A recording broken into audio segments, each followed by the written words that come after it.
flag just in front of them as they go down the grid is that of Great Britain. Great Britain with a fantastic heritage in Formula One. They've hosted a Grand Prix every year since the World Championship began in 1950. They've also had world champions such as Mike Hawthorne, Graham Hill twice, Jim Clark twice as well. Johnson, who you saw earlier on, Jackie Stewart, James Clark, Nigel Mansell, and of course, David Hill. Robert Ripley from Great Britain, David Hill starting on the Grand Prix.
that happens to be one in the range of it's really tense. What you like is to live for life, shell its helix. Even in a way he's aggressive, helix stays calm. And if shell comes extra wide, then there's no touching.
Johnny Herbert, it's a bit of a difficult situation for you now. You've been in the dry all weekend. It's looking like rain. What can you do?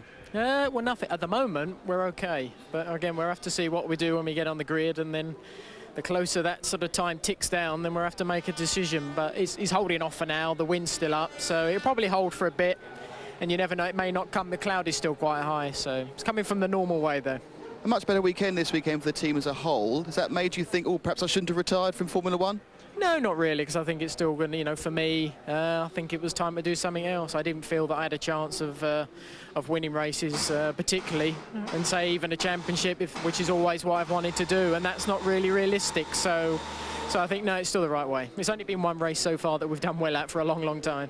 And when we have an announcement what you are doing next year? Yeah, well, hopefully very soon. I'm still talking to quite a few of the teams, and as soon as I am happy with everything, then obviously I'll let everybody know. Johnny, thank you very much for talking to us. Thanks. Thanks.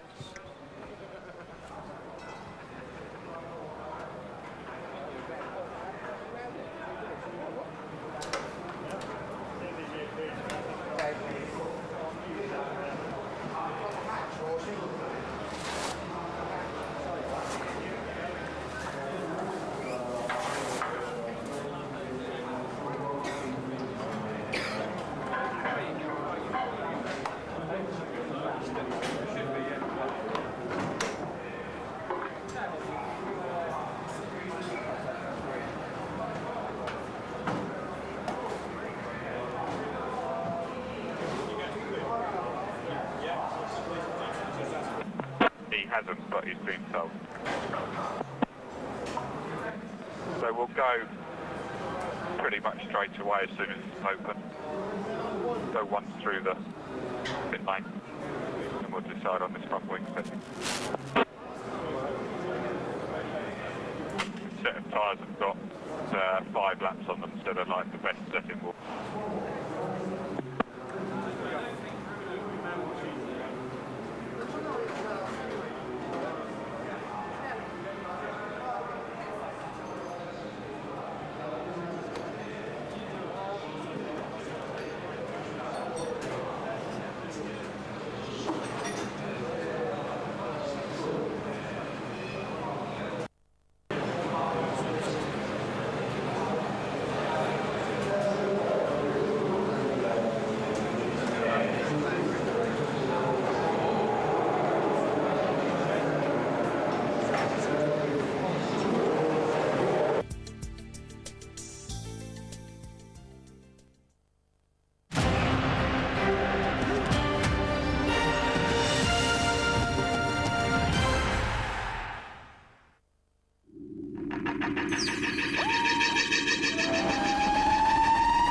victory salute. And Michael Schumacher wins the San Marino Grand Prix. And now, Italy, the Tifosi can truly erupt. This is going to be his 7th win of the year. Yes, victory for Schumacher.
Suzuka is the impressive stage as double world champions Mika Häkkinen and Michael Schumacher go for the F1 2000 title.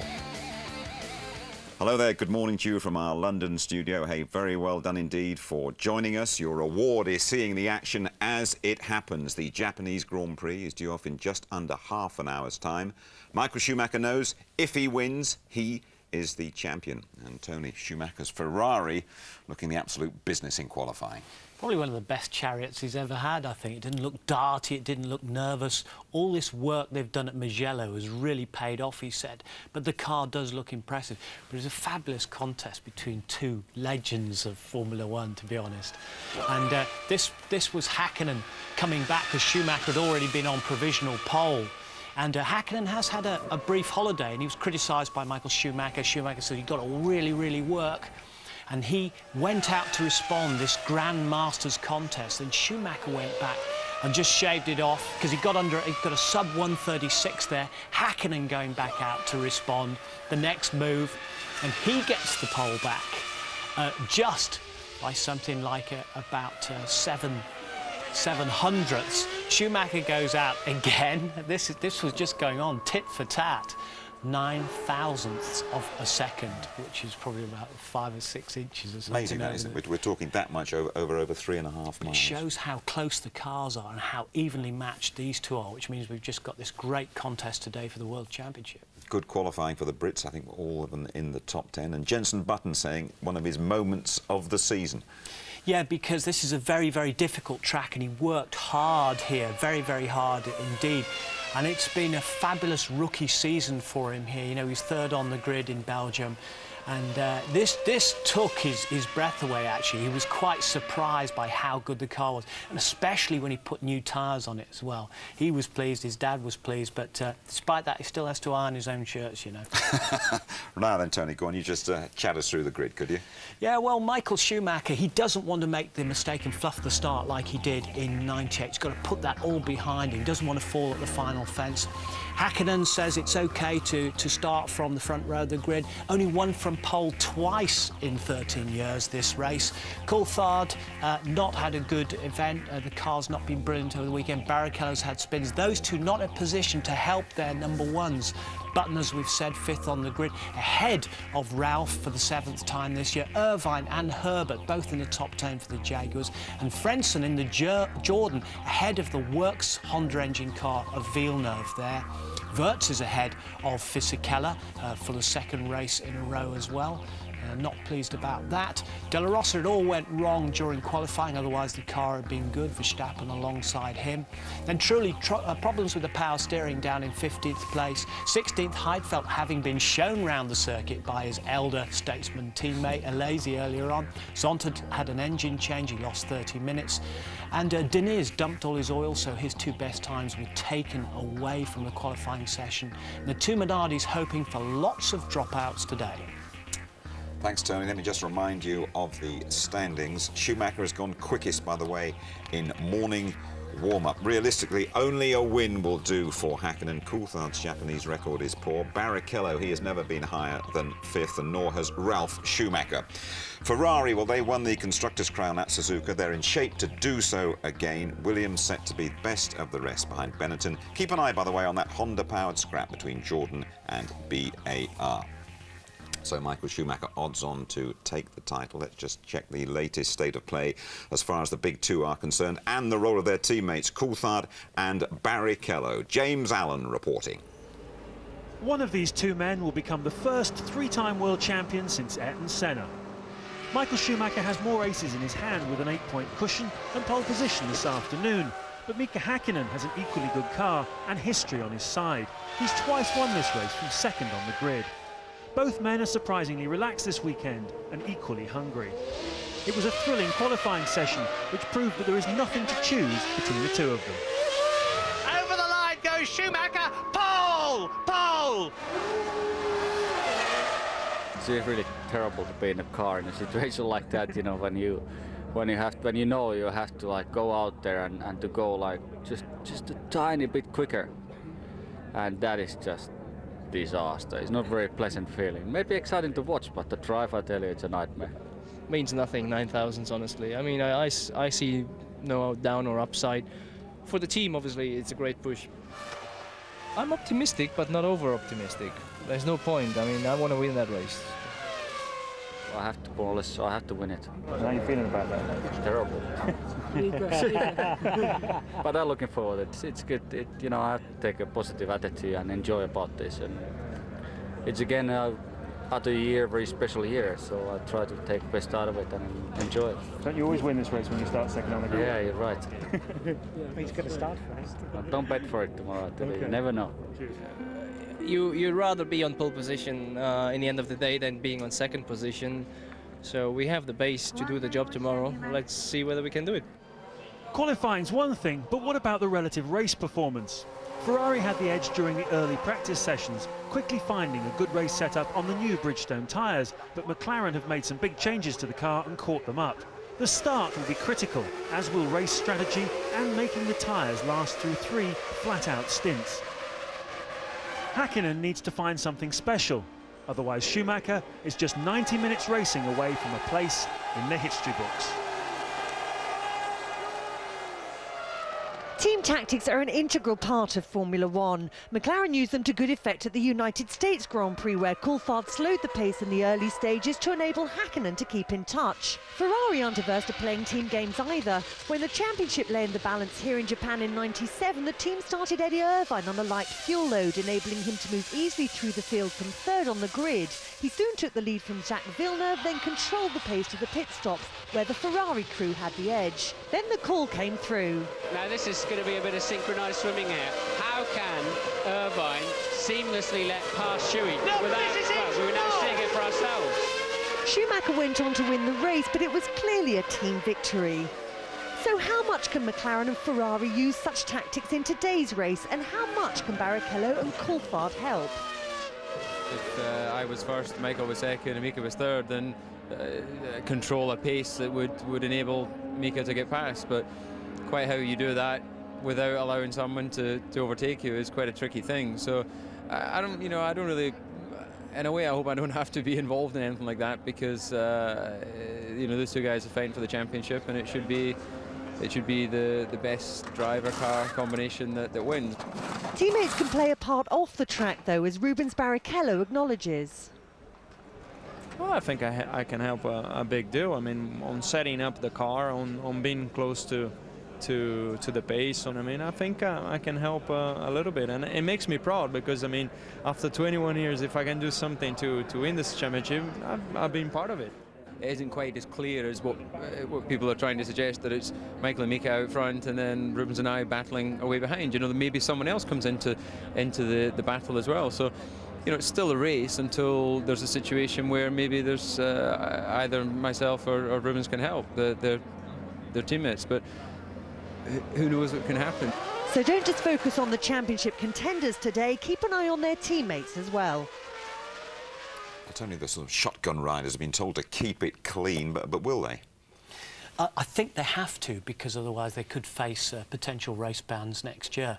But what the teams are worried about is they're bringing this rule in before the end of the season, this black and white flag. Now, team tactics have been part of motorsport since the year dot. Mercedes used them in the 20s. I mean, you know, Ferrari have used them, Bugatti used them. It is absolutely ridiculous to suddenly say you can't slow them down or you can't balk or whatever. So it's wrong. If we look at the start at Suzuka, it's a downhill start. Schumacher has had problems there, stalled in '98 and didn't get away at all well last year, did he? No, he didn't get away at all well last year. He got way far too much wheel spin, but this has been a problem for Michael Schumacher, and it's been a problem for him and Ferrari, falling at the final hurdle. That's why it's such a big mountain for him to climb today psychologically. And look at just the way he had fallen back there, as you said, last year, and dropped all the way. Look at Hakkinen. He very rarely makes a bad start, and that's why he's quite up today about his start, and he's won from second place before. OK, Tony, thanks very much indeed. Well, now, another chance for you to enter our competition. Watch closely if you fancy the ultimate F1 experience.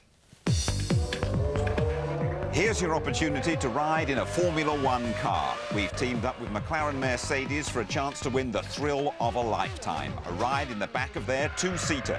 Two lucky winners will get a day out at Silverstone and feel the breathtaking acceleration and awesome cornering force of a 750 horsepower racing car on one of the fastest tracks of all. The car's suitable for most people, but it can reach speeds of up to 200 miles an hour and corner at over 3G. So you'll need to pass a medical, be within the height and weight limits, and be 18 or over. You'll also have to answer these two McLaren-themed questions. Question 1. When did Mika Hakkinen make his Formula One debut?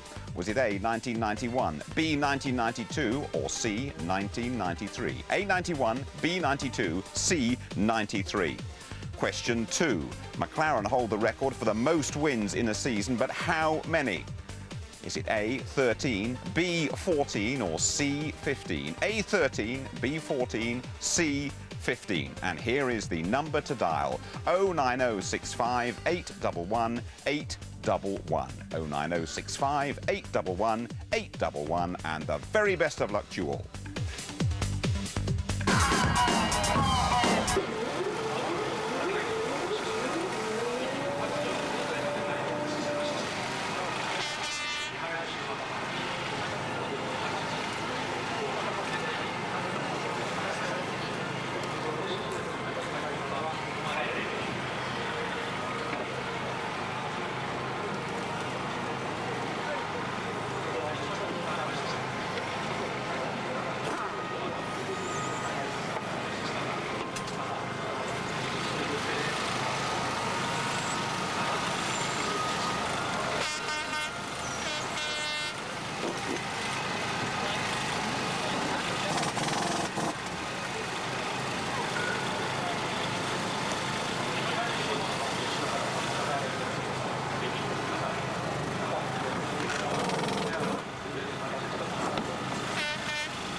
you afterwards?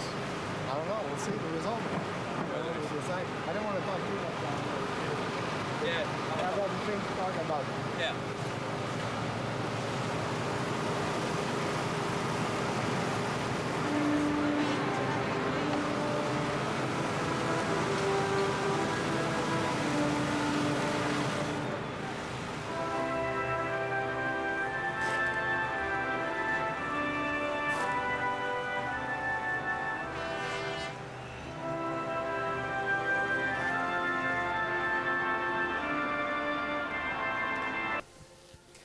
Michael Schumacher could become world champion today. 7 months of intense competition right across the globe could be settled at Suzuka, Japan over the next couple of hours. Let's get the thoughts of Martin Brundle on the grid. Hi, Martin.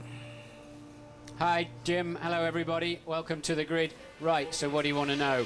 Well, this morning I watched 3 Ferrari practice starts, 1 from Barrichello, 2 from Michael Schumacher. Down here, there's a zone here at the end of the pit lane where they're allowed to make their practice starts, nowhere else. They were appalling. They were really snatchy. I'm sure they've had to adjust the electronic clutch modulation since the warm-up this morning. They must get off the line. Michael Schumacher, I can see, just disappearing over the wall there, or his normal necessary things on the grid. Let me show you down here at the Ferrari. I wonder if we can interrupt with Ross Bourne momentarily. I think, any chance, Ross? Critical day. Are you confident? Well, we've had a couple of good races, the last 2 races. Car's working well. Michael seems in good form, so, but quote a cliche, anything could happen. So. Absolutely. I hear there could be 30% chance of rain at 3 o'clock-ish. Is that your idea too? Yeah, the forecasts for us aren't as good here, so, but we're hearing the same, that there could be rain during the race. Now, I watched 3 practice starts, 1 from Rubens, 2 from Michael, down at the end of the pit lane here this morning. They didn't look particularly good. Are you comfortable with them? We've made a few adjustments. Okay, I thought you may have done. Thanks for talking to us.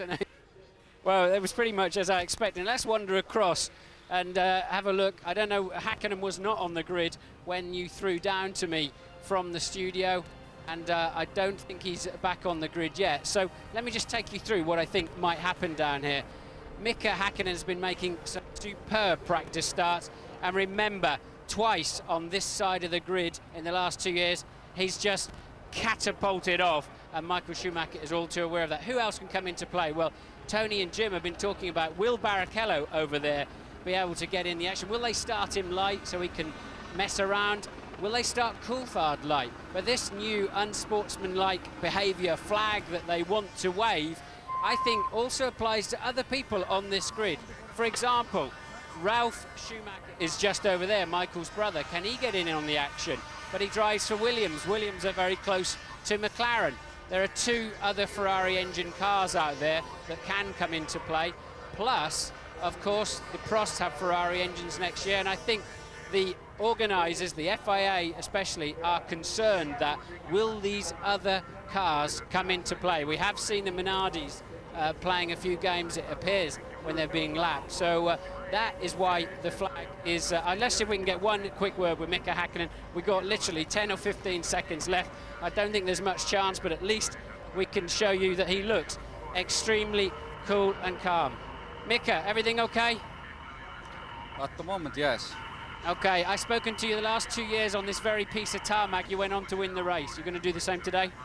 Yes, that's the plan, but you know it's going to be quite difficult at the moment. You know, you can see the conditions are very different and the wind is changing all the time direction, so I think the start's going to be very difficult. And you haven't used these new intermediates. Nobody's used them. You're right. Okay, good luck, mate. Back to you in the studio. Well done there, Martin. Rain, the prediction, then possibly half an hour into the race. Suzuka can be very tough on tyres. It's got the reputation of a bit of an engine breaker as well. Best guessing race strategy. Here's James again. They've changed the pit lane entry here at Suzuka. It's made it about 2 seconds faster to make a pit stop, and that's opened up the possibility of doing a 3-stop strategy. Ferrari won the race in '97 on a 3-stopper, and judging by this morning's warm-up, it looked as though Schumacher was running 3-stop fuel. In theory, it's about 8 seconds faster than a 2-stopper. McLaren looks set to cover it with a standard 2-stop strategy. Of course, 3 stops is only any good if you get the jump at the start. So what I expect Michael Schumacher and Ferrari to do is put a lightish fuel load in at the start, see whether they've got track position, and then make a decision whether to go for 3 or for 2 stops. Either way, it's going to be a great, great afternoon. I'm sure it will be. If there is rain, Schumacher often the man. You know, this could just be the one. Ferrari have spent millions to win the driver's title. They've been hurting for 21 years since Jody Scheckter's success, but never write off that man, Mika Häkkinen, the Finn, born to win. Häkkinen going for an unprecedented 3rd Suzuka triumph on the trot. It is the Japanese Grand Prix then, coming your way right here on ITV. Go to a plan B, and you know, obviously Michael doesn't have sufficient points to suffer an accident lightly, so I think both of the drivers have got to be a little careful, and most important thing is to have a good race, and I hope whether the championship is or isn't decided, it's an enjoyable race for everybody, including us, which of course for us that means we need to win it, but who knows, we'll wait and see. And a dry race? A little difficult to read the weather. We've got a lot of expertise available to us, and the radar scans that we've got show that in fact it's raining at quite a higher altitude and then evaporating before it hits the 2nd and 3rd cloud base, so it's a little bit hard to read. We think we know exactly what it's going to do, but I'm, as you'd expect, not going to share it with you. Best of luck. Thanks, Ron.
Suzuka is primed for a World Championship decider. Ferrari are ready to acclaim Michael Schumacher, Mika Häkkinen and McLaren. They want to ruin the party. It's the Japanese Grand Prix with Martin Brundle and Murray Walker.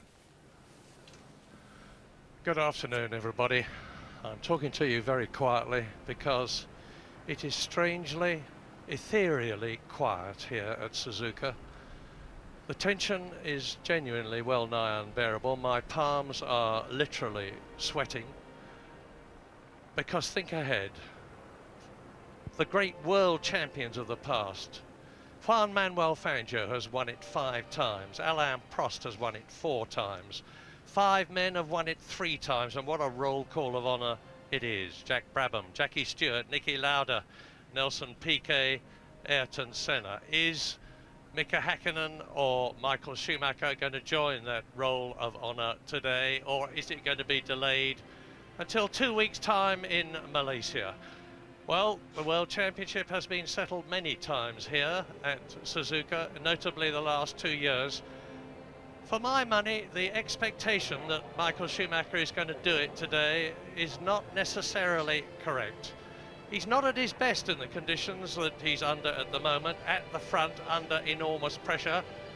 He got it wrong at the start last year. He got it terribly wrong the year before when he stalled his engine and had to start from the back.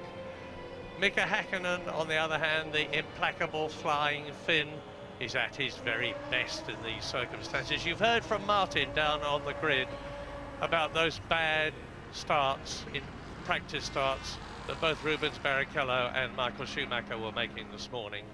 Mika Häkkinen doesn't do that. In 1990, the World Championship was settled when Senna and Prost drove into each other at the very first corner. Let us hope there is no question of that today. But whatever, I'm expecting it to be a nail-bitingly tense race every inch of the way, particularly, as seems very likely, if it rains. Yes, certainly many people are talking. It has been spitting, of course, as I'm sure you've been told. A few umbrellas up here and there, but nothing significant at the moment. But clearly all the teams pretty much in a consensus that there is a 30% chance of rain around 3 o'clock. Now, there's been no wet running at all on this track this weekend. Normally, if that happens, then it rains. There is a 15-minute window where they must practice on the wet track. Of course, when you get into the race procedure, that goes out of the window. So now it's into the great unknown. Will they adjust the cars on the grid? Will they put a little bit more downforce on in anticipation? I think probably not. I think they'll take a risk. Now, the intermediate tyres that are here are a different compound. They were falling apart in Spa. They're a tougher compound here, but nobody's really tested them here. In fact, they haven't tested them at all. They have been used by the various test teams back in Europe, but it's a total unknown. I think the wet tyre that Bridgestone have brought to this race is a softer compound to give them more grip, because when it rains here, it tends to rain very, very heavily indeed. Yeah, they've got a thing called the Monsoon Bridgestone tyre, and in 1994, Damon Hill beat Michael Schumacher in one of the most exciting races I have ever seen, which was stopped after 17 laps because of rain, then restarted for another 34 laps, and Damon won. I remember I had to do a countdown on the time, and I remember saying excitedly 3.4 seconds, and that's what Damon Hill had won the race by. This could well be another one as they prepare for the formation lap. And Michael Schumacher is definitely very nervous. His body language suggests that in the warm-up, before the warm-up this morning, he was wandering around outside the garage looking in at the Ferraris. I've never seen him do that. He was in the car a full 12 or 13 minutes before warm-up commenced. I haven't ever seen him do that.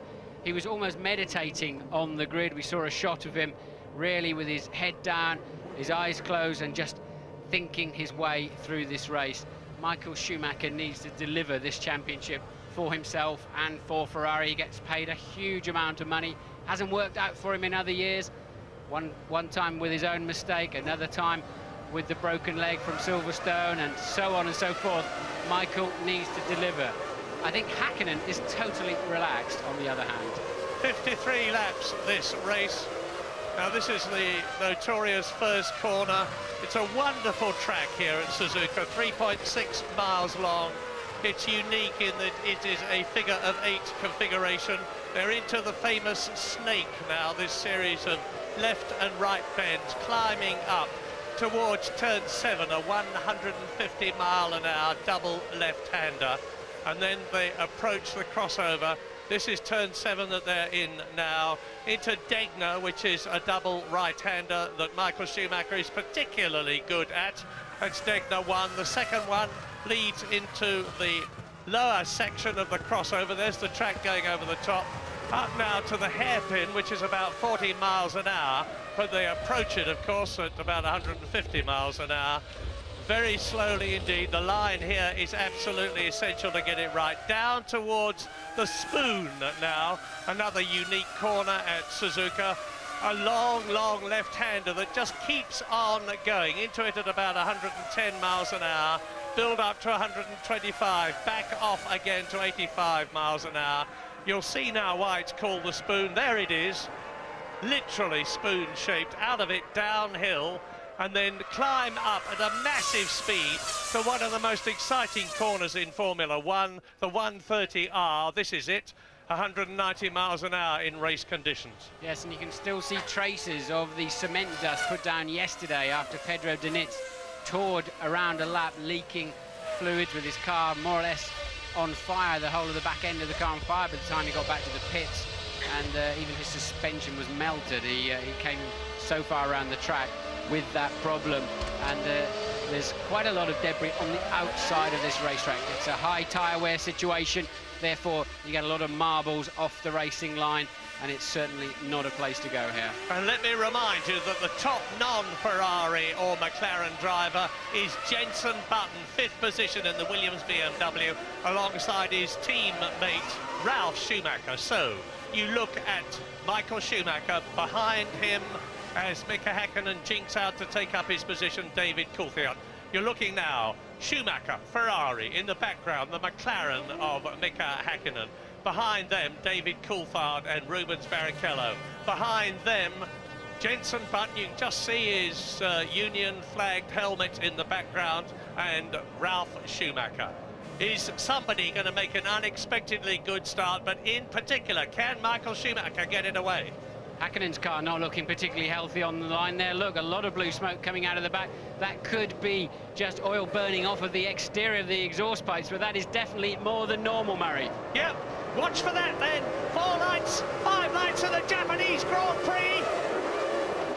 He's go, and Michael Schumacher comes straight across and drives Mika Häkkinen towards the wall. But Häkkinen's done it again. He's taken the lead, as he did last year and the year before. A terrible bit of news for Michael Schumacher. David Coulthard in 3rd position, and Rubens Barrichello has been swapped, including by Eddie Irvine's Jaguar, which started in 7th position. So Häkkinen, Schumacher, Coulthard, and up has come extremely well the Williams BMW, and it looks like Ralf Schumacher in 4th position. Totally unexpected, and Mika Häkkinen has got exactly the situation that he wanted on the first lap. Michael Schumacher has got exactly the situation he didn't want. Remember what James Allen told you about fuel strategies. This could have immediately changed the Ferrari fuel strategy if Michael Schumacher was starting on a light load. So both Ferraris then, as expected, slow off the line. Michael tried to amend that by squeezing Mika Häkkinen. He would have nothing of it, just like he would have nothing of it back at the Hungarian Grand Prix either, and streak through. But anyway, it's all calm. Michael is still in a 6-point scoring position. He can still win the championship if he finishes second to Häkkinen twice. So I don't think he'll be too distressed. He's got 4 wheels on his wagon and a whole race ahead of him, and I think he has the pace to at least stay with Häkkinen and maybe just an ounce more speed too. And sure enough, Ralf Schumacher, a brilliant 4th place. Eddie Irvine up into 5th position. Rubens Barrichello down to 6th. Jenson Button lost 2 places, down to 7th position, and over the line, 1 lap completed, 52 laps to go. You can see them as Mika Häkkinen turns into the approach to the snake. Now, last year he pulled away and built up a comparatively rapidly 8 seconds lead over Michael Schumacher. It doesn't look to me as though he's doing that this year. Here it is again. Yeah, so we've got an overhead look. They got away perfectly, but it's just Mika just hooked up and got more grip. Had to take to the yellow hatched zone, and there Barrichello getting squeezed totally out back into 6th place, so not working at all well for him. But Michael certainly activated the clutch at the right time, but just did not pick up speed.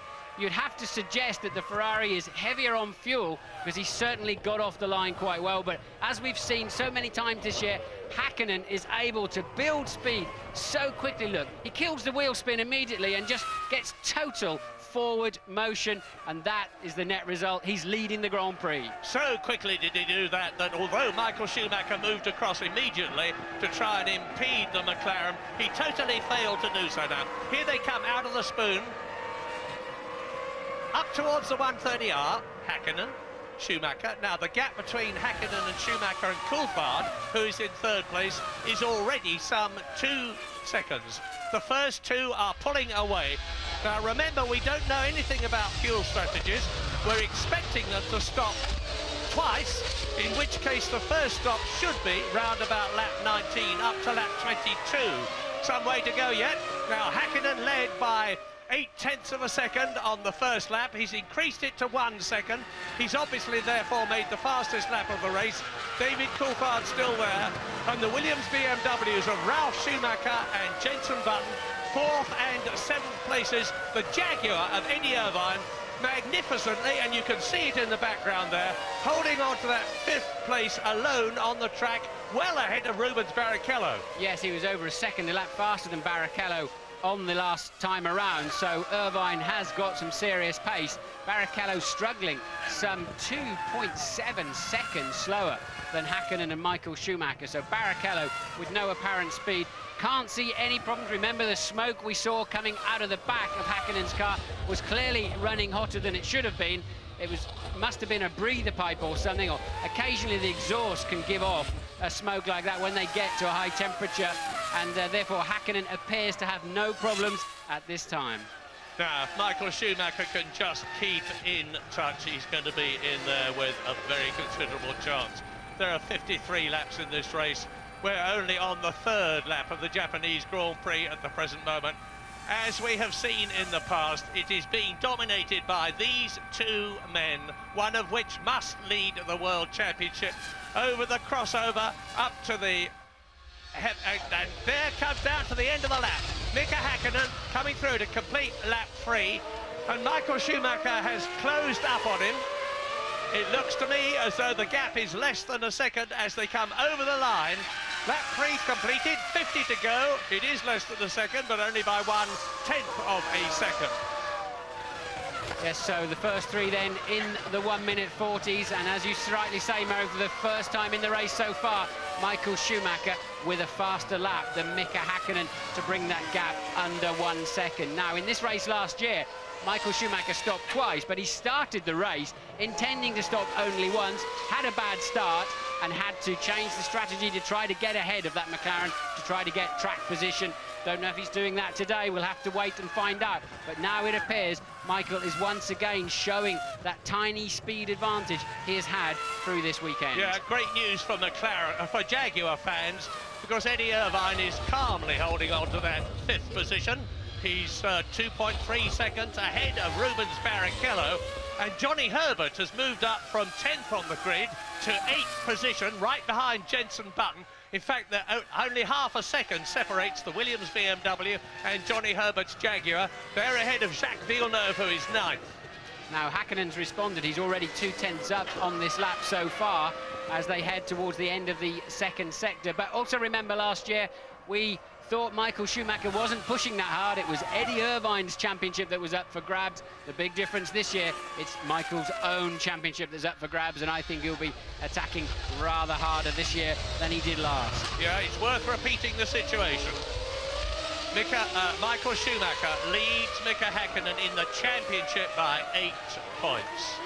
If Häkkinen wins this race and Michael Schumacher finishes 2nd, it will keep the championship alive down to Malaysia. But if Schumacher finished 2nd there, even if Häkkinen won, Schumacher would still win the championship on the number of wins. He's won 7 times already this season. Ferrari have had more wins this year more points this year than they have ever had before. Looks darker outside our commentary box window, and a few spots of rain on the camera lens there. I wonder if we're now starting to look at that weather front coming through that all the teams are expecting. Yeah, and I was told that if it rained, it was going to rain very heavily indeed. It may be a need for the Bridgestone Monsoon tyre. The one that they're using now is a medium compound. It's a new compound. They're in a battle with Michelin next year for the Constructors and Drivers' Championships on their tyres, and Bridgestone are making the most of the opportunity to bring in their new tyre as early as they can, and it seems to be working very well indeed. We're on lap 5 now out of 53. Still virtually nothing in it between the McLaren and the Ferrari, but David Coulthard is dropping back all the time. He's now 4.5 seconds behind Häkkinen. He's 2 seconds ahead of Ralf Schumacher, who is 2.7 seconds ahead of Irvine. Barrichello is 6. No retirement so far. Gaston Mazzucani, who started last, is running last, and he's already nearly 30 seconds behind Mika Häkkinen on lap 5 out of 53. Now, the gap was 1 second. It's still 1 second. It's the last 2 laps. They've been thousandths of a second apart. Absolutely amazing. Just as we saw through that magnificent qualifying session yesterday, there's absolutely nothing to choose between these two great drivers, both double world champions. This is a bit of a bogey circuit for Coulthard down there in 3rd place. He never really has seemed to hook up around here.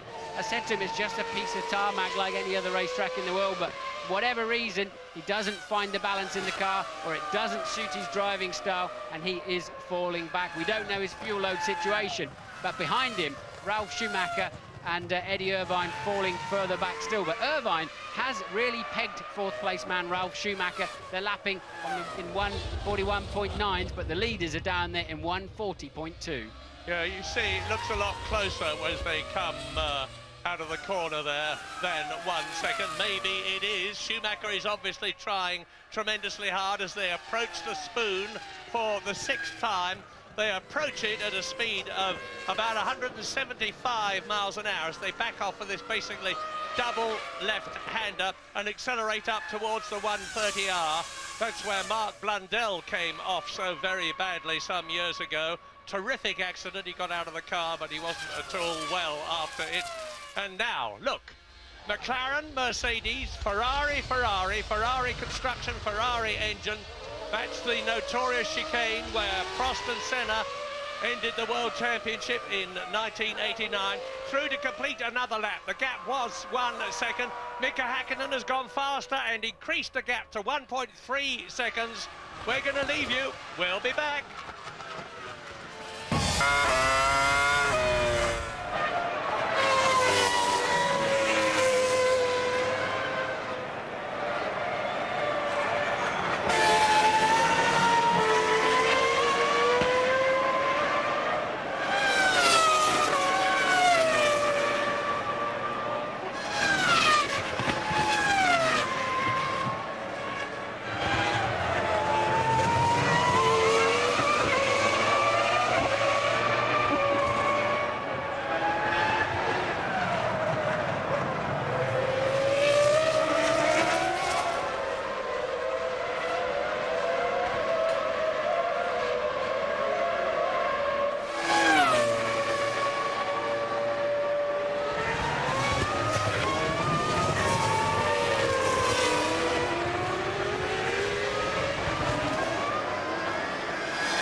48 out of 53, no change at the front.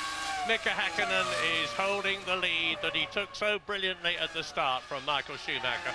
You can see them as they approach the spoon for the 8th time in this 53-lap race. And it's now going to come down to strategy and pit stops. If a McLaren mechanic or a Ferrari mechanic dropped a wheel nut, if the wheel went on askew, if the fuel hose didn't go in properly, something like that could decide the result of this race and potentially, therefore, the result of the World Championship. But at the present moment, with a 1.4-second lead at the end of the 7th lap, and I'll be able to tell you in a moment what it is as they complete this one, Mika Häkkinen is certainly looking very much in control of the Japanese Grand Prix as he inches away again. James Allen, 1.5 seconds. Yeah, Murray, I completely agree with you. I'm in the McLaren car at the moment, and it's well, it's a tense atmosphere, but they are feeling quite confident at the moment. I had quite a long chat with Ross Brawn just before the start of this race about the different strategic possibilities. I got the impression that both teams would try to keep in touch with each other through this first stint, use roughly the same sort of fuel load, and the length of the first stop will be the critical thing. How long that fuel hose is on for, as to whether one of them is going slightly longer or shorter in the middle stint. But Ross said he felt today's race would be cat and mouse all the way, and it would literally come down to just a few fractions of a second in a pit stop, perhaps a little mistake by a mechanic, that kind of thing. It's really, really tense, fantastic atmosphere. Well, you've just seen Jacques Villeneuve moving up through the field by passing the Jaguar. I expected him to be doing a lot better than he is, to be quite honest. He started in 9th position and held that place. He's now ahead of Johnny Herbert's Jaguar, so he's moved up a place into 8th position. Johnny Herbert down to 9th when he started in 10th position. Jenson Button is still running in 7th position, just 1.8 seconds behind Rubens Barrichello, whose lack of progress is really surprising me. Yeah, Rubens has been off the road 3 times this weekend and really has not looked on top of this circuit or this car. Mika Häkkinen is on a stonking lap, about to be the fastest lap of the race without any doubt at all. And for the first time a couple of laps ago, while you were talking, Murray, I saw the first signs that the rear tyres of Schumacher's car are not in quite as good condition as Häkkinen. 39.8 as Häkkinen comes over the line for a new fastest lap, 39.9 for Michael, so Michael can just about hang on. You were talking about Villeneuve. He's the 4th fastest man on the track at the moment, and I think as we're watching an arrows going into as Verstappen with a problem of some sort, I think Villeneuve will be homing in very quickly on Armand Jenson Button. About time we gave you the top 10 on lap 10. Mika Häkkinen leading, of course, getting on towards 2 seconds now from Michael Schumacher, with David Coulthard in 3rd position, 8 seconds behind the leader. 4th is Ralf Schumacher, who made that brilliant start in the Williams. 5th still is Eddie Irvine, just 1.5 seconds ahead of Rubens Barrichello, who's closed up a bit. Jenson Button still 7th. Villeneuve, on the other hand, is getting close to Button in 8th position. Johnny Herbert down tonight. Jarno Trulli in the Jordan is in 10th position, and he started well down in 15th place, so he's making good progress. He's ahead of his teammate Heinz-Harald Frentzen. Then it's De La Rosa, Wout Salo, into the pits comes Jos Verstappen, and that is a retirement. That is for sure. When they turn like that and the mechanics wheel the car backwards, that's it. First retirement of the race then for Jos Verstappen in the orange arrows. Don't know what his problem is. I'm sure we'll find out soon from the F1 ITV pit crew. Meanwhile, back with the leaders, and Häkkinen again on this lap appears to be a couple of tenths faster than Michael Schumacher. Can he edge this lead to over 2 seconds? I think it'll be this lap or the next, and he'll clear that 2-second hurdle. A 39.9 again for him and a 40.0 for Michael, so it's a 10th per lap now. Well, there's no question of the fact that Michael Schumacher is not trying. He's trying, all right, but try as he may, lap by lap, metre by metre, Mika Häkkinen, with perfect control and superb line in an ideally set up motor car, is inching away from him. Very interesting that, because we've had 6 sessions of one kind or another up to today, including qualifying. Michael Schumacher was faster in 5 of those 6. But in the end, it's Häkkinen on that superior start who's got ahead, and now he's staying ahead. Yes, if you want to see where, how and why Häkkinen's inching away, just watch the front wheels as they go through the curbs, particularly earlier on in the lap. and even through Spoon, which is about another half a kilometre down the road from where they are now. Hakkinen hooks up with them more consistently than Michael Schumacher, and it's Schumacher, and the car's just edging away from those apex curbs where he really needs to be. Makes him have to fight the car on the exit a little bit. It's only a tiny amount. If you look hard, you can see Michael having to work harder to stay on line than Hakkinen. Well, that's Ricardo Zonta in the white car that you're looking at. He is in 17th place, chasing Nick Heidfeld. Behind him is Pedro Diniz. Here we are back again with Mika Hakkinen, down to complete another lap. Michael Schumacher could keep him in sight, but that McLaren is slowly getting smaller and smaller. Completion of lap 11, 42 laps yet to go. There is the gap. 2 seconds now. It is over 2 seconds as a result of the fact that although Michael Schumacher has gone faster than he has been before, Mika Hakkinen has just gone faster than anybody has been before, including himself, of course. A new fastest lap on lap 11, 1:39.7, and that is some 1.5 seconds faster than Michael Schumacher's fastest lap last year. So we've got a 130-mile-an-hour lap as we ride with Rubens Barrichello in 6th position. And the car you see ahead is the green Jaguar of Eddie Irvine. So the Scarlet Ferrari cannot make up ground on Eddie Irvine, who went so well last year here in the Ferrari. 150 miles an hour now through Dunlop, and then look, the first Degner really catches you by surprise, and you just launch through it, and then take the second one much more seriously, down to 80 miles an hour, and you can lean on that green piece of concrete on the exit. And Barrichello spun off here by clipping a curb on Friday. No such problems this time around, but he's lapping down in the 41.4s and his teammates in the 39.8. So Barrichello well, I'm sure he's on more fuel than Michael. He cannot be that much slower around here. I'll tell you this, I bet there are a lot of people in Malaysia who are watching this race with a special interest, because if Mika Hakkinen stays where he is, no matter where Michael Schumacher finishes after him, the World Championship is going down to Kuala Lumpur on October the 22nd in 2 weeks' time. Historically, it's been settled at the last race for several years now. And with that news, we're going to a break.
retirements now from the Japanese Grand Prix on lap 14 out of 53 as Pedro Diniz comes in for the first routine pit stop we've had.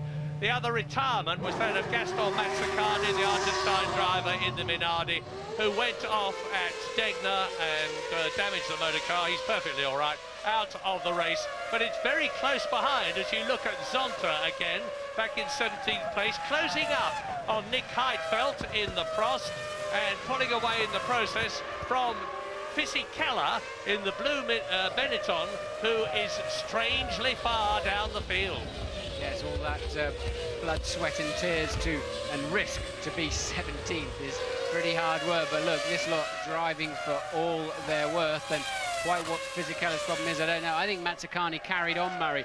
I still think we only have one retirement in this race, which is Verstappen, who apparently lost 2 gears. Rather careless of him. I'm sure they'll find them sometime later. But apparently they're going to try and repair the gearbox on that Arrows, but he's effectively out of the race. Well, as you watch this battle developing between Heidfeld, Alesi and Zonta with the yellow band on his helmet, having a look at the Prost in front, let me tell you about lap 15 and what the situation is at the front. Mika Häkkinen now has eased away yet more from Michael Schumacher. David Coulthard is still in that 3rd position ahead of Ralf Schumacher. Eddie Irvine is still in 5th place, but Rubens Barrichello is inching up on the Williams BMW. Barrichello in the 2nd Ferrari in 6th position. Now, I'm wondering whether Rubens Barrichello is on a one-stop strategy. Seems unlikely, but it's conceivable, because he's strangely far down the field. But meantime, in 7th position, Jenson Button soldiering on well, about a 1/10 of a second a lap slower than Barrichello, still in 7th place, but... Well, the point of putting Barrichello on a one-stopper would probably leave him in play when Mika Häkkinen comes out after his first stop. Assuming he's on a 2-stopper, it will be around lap 21, 22, I would guess, for Häkkinen. It might have put Barrichello somewhere in the action to interfere, and certainly interfere with his pace for a short amount of time anyway. But actually, Barrichello is so slow, he's now 27 seconds down the road and falling away. So that one is not going to work out. We don't know if Coulthard happens to be heavy on fuel. He could come into play later on. But again, he's currently 12 seconds down the road. But Irvine is beginning to come under pressure from Barrichello, and Button beginning to come under pressure from Jacques Villeneuve. Yeah, and the only man who's remotely in touch with the leaders in terms of lap times is David Coulthard. He's lapping half a second slower than Häkkinen and Schumacher as Trulli comes into the pits. Jarno Trulli, 11th position in the Jordan. His place will be taken by Pedro de la Rosa in the Arrows. He'll move up into 11th position. Nice clean stop, no problems there. Short one, 6.2 seconds. You're looking at Rubens Barrichello now and Eddie Irvine starting a battle for 5th position as Barrichello closes up slightly on the Jaguar. Jordan having a poor day. I mean, that truly coming in that early, needing fuel that early, suggests that he really is seriously off the pace. Started well down the field, 10th and 11th at the moment for Jordan. And truly, of course, when it all shakes out, will be somewhat further down the field, having been the 2nd man to stop. Well, the BAR factory at Bicester, they have 4 objectives on the wall to motivate and encourage the people who work for. And one of those objectives is get Jordan, because the 2 of them have got the same number of points in the World Championship, 17 points, and BAR's ambition is to finish at least 4th in the at least 5th in the Constructors' Championship by getting ahead of Jordan, who are there now. And out come the Jaguar mechanics into the pit lane to receive either Eddie Irvine in 5th position or Johnny Herbert, who is 9th. Irvine coming in, peeling off then, so Irvine locking up to get down to the 120k, and he has pitted very, very early again at the end of lap 16. So Irvine then explains to a certain extent some of his pace, especially if Barrichello can go somewhat further into the race. But nonetheless, a good run, good first part of the race for Eddie Irvine. Barrichello up into 5th place, Jenson Button back into the points, 6th position. Eddie Irvine, I'm sure Villeneuve is going to get through before him. Yes, indeed he has, because now here is De La Rosa right behind him, and he was in 11th place. There is Jacques Villeneuve, and it looks as though BAR are starting to get towards achieving their objective in this race. Yes, and there you see Jenson Button in front of him. Last time around, the gap was just 0.6 of a second. So, and Villeneuve really closing in under braking. You always get a yo-yo effect in a hairpin like that, but clearly Villeneuve has greater pace at the moment. Lap 17, race order, Häkkinen, 2.2 seconds, Schumacher, 13 seconds, David Coulthard, 23 seconds, Ralf Schumacher, 4th, 30 seconds, Rubens Barrichello is 5th, 32 seconds, Jenson Button, 32 seconds behind Häkkinen, that is, and not behind Barrichello, in 6th position, so just over half a minute covers the top 6, the top 7 now, because you're looking at Jenson Button in the white Williams, or you were, and Jacques Villeneuve. Here they are. So Button only 2.1 seconds behind Barrichello. You probably saw the Ferrari flash through the foreground as they cut away to Button and Villeneuve. Over the line they go. This time it's Button that's slightly faster on that lap by a fraction of a second. Good tussle here. Button doing an amazing job through this Grand Prix weekend to qualify 5th on his first ever visit to this, one of the most demanding circuits in the world. And the Japanese have taken him to their hearts like they did Ayrton Senna. Button was literally mobbed on his way into the circuit today. They stopped his car, they tore the wing mirrors off it. They were so enthusiastic to get at the young Englishman that their excitement almost literally knew no bounds. He is their new hero, it's hardly surprising. He's only 20 years old. Here on a driver's circuit in Suzuka, he was the top man to qualify behind the 2 Ferraris and the 2 McLarens. In Belgium at Spa, that magnificent driver's circuit, he was 3rd on the grid. Gerhard Berger said yesterday this man is going to be world champion within 5 years. I don't know whether he's as good as that, but he's certainly absolutely brilliant. And we're on lap 18 now, with Mika Häkkinen making yet another fastest lap of the race. 2.5 seconds now is the gap between him and Michael Schumacher, as out of the 130R, up towards the end of the lap, Jenson Button in the Williams, Jacques Villeneuve in the BAR, 6th and 7th fighting. We're with Villeneuve now. So, down from about 190 miles an hour, turn in 40 miles an hour. Out to complete the lap. Jenson Button accelerates away. The speed builds up before turn 1 to 195 miles an hour. But all the time, Jenson Button is seeing that BAR getting closer and closer. Yes, your ears did not deceive you if you were paying a good attention on board with Jacques Villeneuve there. The Japanese director, as Herbert comes in for his first stop at the end of lap 18. The Japanese director has not got the right exhaust note with the right picture, so the dubbing is not at all good. But that certainly is, as Herbert leaves the pits in 8.2. Irvine had a very poor stop in 10.1 seconds. He's currently running down in 10th place. So of the people who have stopped, and there's a queue coming in the pits of Burt, Salo, and then must be a Lacey behind them. So now we've had Herbert, Irvine, Burt, Trulli, Salo, Heidfeld, and Dinitz have all stopped. None of the front runners have yet stopped. Is this going to be another disappointment for Michael Schumacher, like so many Japanese Grand Prix in the past have been? Last year, beaten by Mika Häkkinen. The year before, beaten by Mika Häkkinen in the race and the World Championship. And he's doing nothing about the flying Finn ahead of him.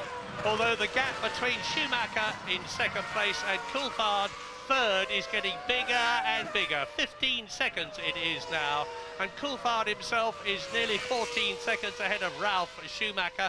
Yet again, it looks as though the Williams BMW is going to finish in the points. Ralf Schumacher's had a brilliant season, 3 third places already. Ralf has pitted, so Ralf Schumacher pits from 4th place. Barrichello will temporarily take that 4th place over. Button moves up also to 5th in that case. So Ralf in for his first scheduled stop on what is an early 2-stopper, I'd imagine. 8.3 seconds. In comes Jacques Villeneuve.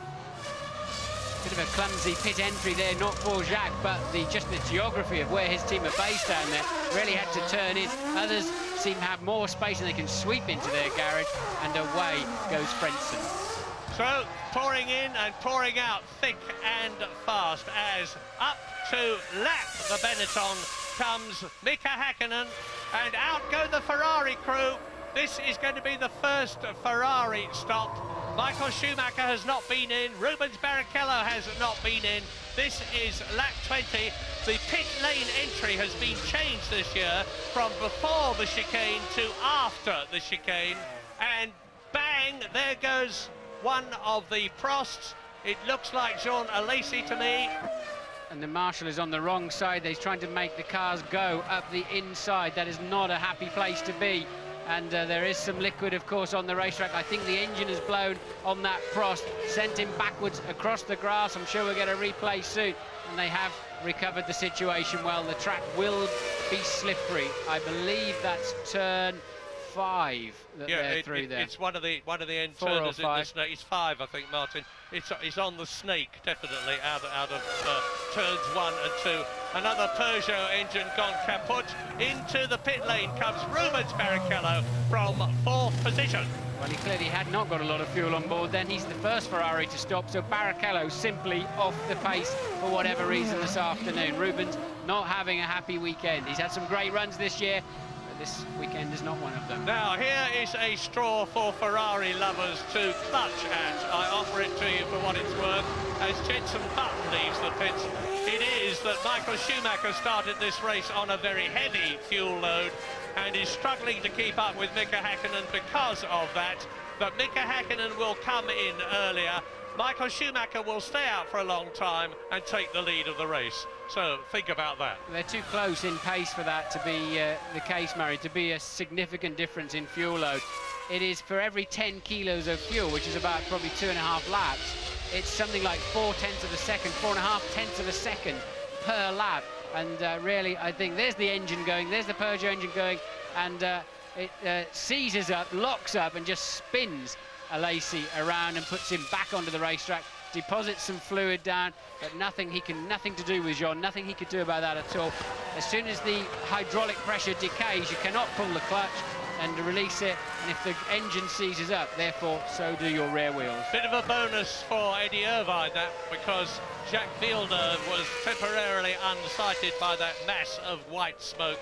Probably had to back off a bit, and that has saved Eddie Irvine from attack from Jacques Villeneuve for a few yards. Irvine is still in 7th place, Villeneuve is 8th. 6th is Ralf Schumacher after the stops. Jenson Button is now ahead of his teammate, and they have both stopped. So Button is 5th, Ralf Schumacher is 6th. Barrichello in 4th position after his stop. And of course, Häkkinen, Schumacher and David Coulthard on lap 22 out of 53, coming up towards half distance and getting towards the end of the window for a two-stop strategy, are still about out on the track, not having come in. Look at the spoon. Häkkinen closing up now. He's taken Heidfeld. He's closing up on Pedro de la Rosa, who's 15th in the Arrows. And here is the first McLaren stop coming up. It'll be on lap 22 out of 53. Off the circuit goes Alex Wurz in 17th position. That's the spoon. And if you keep to the right where he is now, you're away from that very loose gravel and you can filter your way back onto the track. Very dusty motor car, but you live to fight another day. Yes, you have to remember when you get down to 130 turn, it's Häkkinen. It's Häkkinen, the race leader, coming in for his first stop at the end of lap 22. And here we go then, James. Yeah, and he comes now. Watch how long that fuel hose is on for. If it's on for anything like about 8 seconds, he's putting 50 kilos of fuel in. No, it's less than that. Short stop now. Ross Brawn is bringing Michael Schumacher in next lap by. And this is where the race is going to be won and lost, guys. It's how much fuel goes in and what the middle stint of the race is going to be. Thanks, James. 6.8 seconds. He came in with a 2-second lap, like 2-second lead. Michael Schumacher, of course, is in the lead, and he knows he's got to go on this lap. He's got to try and go as fast as he possibly can and decrease the gap between between himself and Mika Hakkinen and rely on a perfect stop from the Ferrari people. Under 7 seconds, and it's going to be very close in that case when they come out to rejoin on lap 24. Yes, Michael Schumacher wrestling the car through the Dunlop curve as we cut back to him. And his car is not handling as well as Mika Hakkinen's. But remember, he missed a run in qualifying yesterday. Michael only did 3 runs. He has 3 new sets of tyres available for this race. Mika Hakkinen only has 2. But Hakkinen will use his 2 new sets in the first 2 stints. So I don't think Schumacher will be able to do too much with his 3rd set. This is a crucial pit stop for the Ferrari mechanics. They need to win this championship for a driver for the first time in 21 years, as I'm sure you've heard many times. Now he must go through the last chicane before he comes into that pit lane. It cost him about 2 seconds extra to stop this year, and Michael is in. James, are you there? I am indeed, Martin, and I've worked out that Mika Hakkinen took on 13 laps worth of fuel, that's all. So McLaren were the ones that short-fueled the car. What are Ferrari going to do? Michael goes in, the hose goes on as well. Everything looks fairly routine to me. I haven't got a clock, I don't know if you can see one. 7.4, a tiny bit more fuel for Michael Schumacher. So how many more laps has he got? He's going to do about 14 or 15 laps, maybe. Oh, look at this. Here comes Mika Hakkinen on the right, and he's going to get through ahead of Michael Schumacher. The status quo has been retained almost exactly. I don't know what the time gap is, but it looks like a couple of seconds, maybe a bit more, because Michael Schumacher took 7.4 seconds on his stop, stationary that is, excluding the coming in and leaving, in comparison with Mika Hakkinen 6.8. And as you can see, there are some spots of rain on the lens there. Don't forget that the possibility of rain in this race still exists, and if it happens, it could absolutely transform it. Not much meat left on those tyres, look, and virtually down to slicks on 2/3 of the tyre there for Michael Schumacher. But Hakkinen's outlap was absolutely blistering, incredible. The fastest man through the middle section of the lap, and his fastest sector at the end of the lap to really put something special in. To be sure, he was ahead of Michael Schumacher. Schumacher, as you saw, stopped for about 0.6 of a second worth more of fuel. James is right, I think he can go a bit further. Coulthard, the leader, current leader, will have to come in on this lap by the looks of it. Eddie Irvine fighting some nasty oversteer there in the Jaguar as Villeneuve homes in on him. And here comes Coulthard now into 130R. He will pit at the end of this lap. And should get out with no problem at all before Rubens Barrichello, who is currently in 4th place, comes through. And Irvine, as you've seen, is still ahead in the Jaguar of Jacques Villeneuve as David Coulthard comes into the pit lane. Are you there, James? No? So, David Coulthard then, how does his stop compare with Michael Schumacher 7.4, Mika Hakkinen 6.8, and will he get out before Rubens Barrichello? Well, that's the fastest of the top men we've had so far. A superb 6.6 seconds for David Coulthard. And I'm looking to see where it... Look back, and when you see a red car, well, you won't see one because Rubens Barrichello is too far back even to appear before David Coulthard exits the pit lane. So we're back again. Hakkinen leads, Schumacher 2nd, Coulthard 3rd, Barrichello 4th, Ralf Schumacher is 5th, Jenson Button is in 6th place, still in the points, lap 25, just over half a race still to go. We're going. We'll be back as usual.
as makes no difference. Half the Japanese Grand Prix of 2000 has been completed.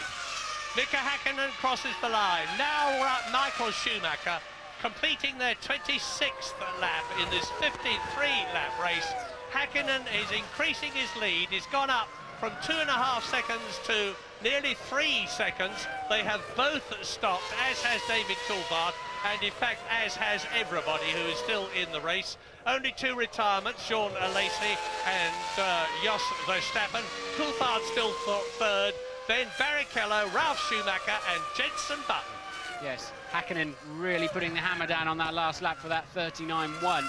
That's getting very close to the right lap record of this circuit. So Häkkinen on a flyer, deciding this is the stage of the race where he's going to stretch it out. While you're away, while we're in the break, Villeneuve passed Eddie Irvine into the chicane, a big, deep, desperate move on the brakes to into the last chicane, or triangle as they call it. He then passed over the curb with all 4 wheels, so whether he'll get any kind of penalty, I don't know. It was just a momentary thing, nothing showing on the computer at the moment, so it seems as if Villeneuve got away with it, and he is up into 7th place, and once again chasing Jenson Button. Well, I know there's still half the race to go, and I know there is still another pit and fuel stop, and I know anything can happen, but it really is starting to look as though Mika Häkkinen, who won last year the race and the championship, and in 1998, is going to make it a hat-trick here, because Schumacher, try as he may, is not really making any difference to the gap between himself and Mika Häkkinen. Whether the German will shrug his shoulders after the race and say, I did the best I could and it wasn't good enough, or whether he's got some sort of problem like his tyres going off where Häkkinen's are not, I know not. We're going to have to wait and see. Michael has responded, as you're saying, that with his fastest lap of the race on a 39.4, reduced the gap to 2.6 seconds, so he has got a bit more speed left there yet, but he's now got to encounter a back marker that Häkkinen has already cleared, and there'll be several more of those before the afternoon is finished. Yeah, I think Häkkinen is coming up to Nick Heidfeld, the German in the Prost. He's going to be driving for Sauber next year, incidentally. Heidfeld, who is in 16th place. Fisichella and Wurz both doing very badly for Benetton. They're down in 17th and 19th places. And Benetton are 4th in the Constructors' Championship. And BAR and Jordan currently are only 3 points behind them. It could be a gigantic bonus for BAR if Jacques Villeneuve can make his way up through the field. And at the present moment, he is still behind Jenson Button, who is in 6th place. So Villeneuve still not in the points. There is Button. Yes, the 2 Williams now line astern. Villeneuve just had a very poor lap, some 2.5 seconds off the pace.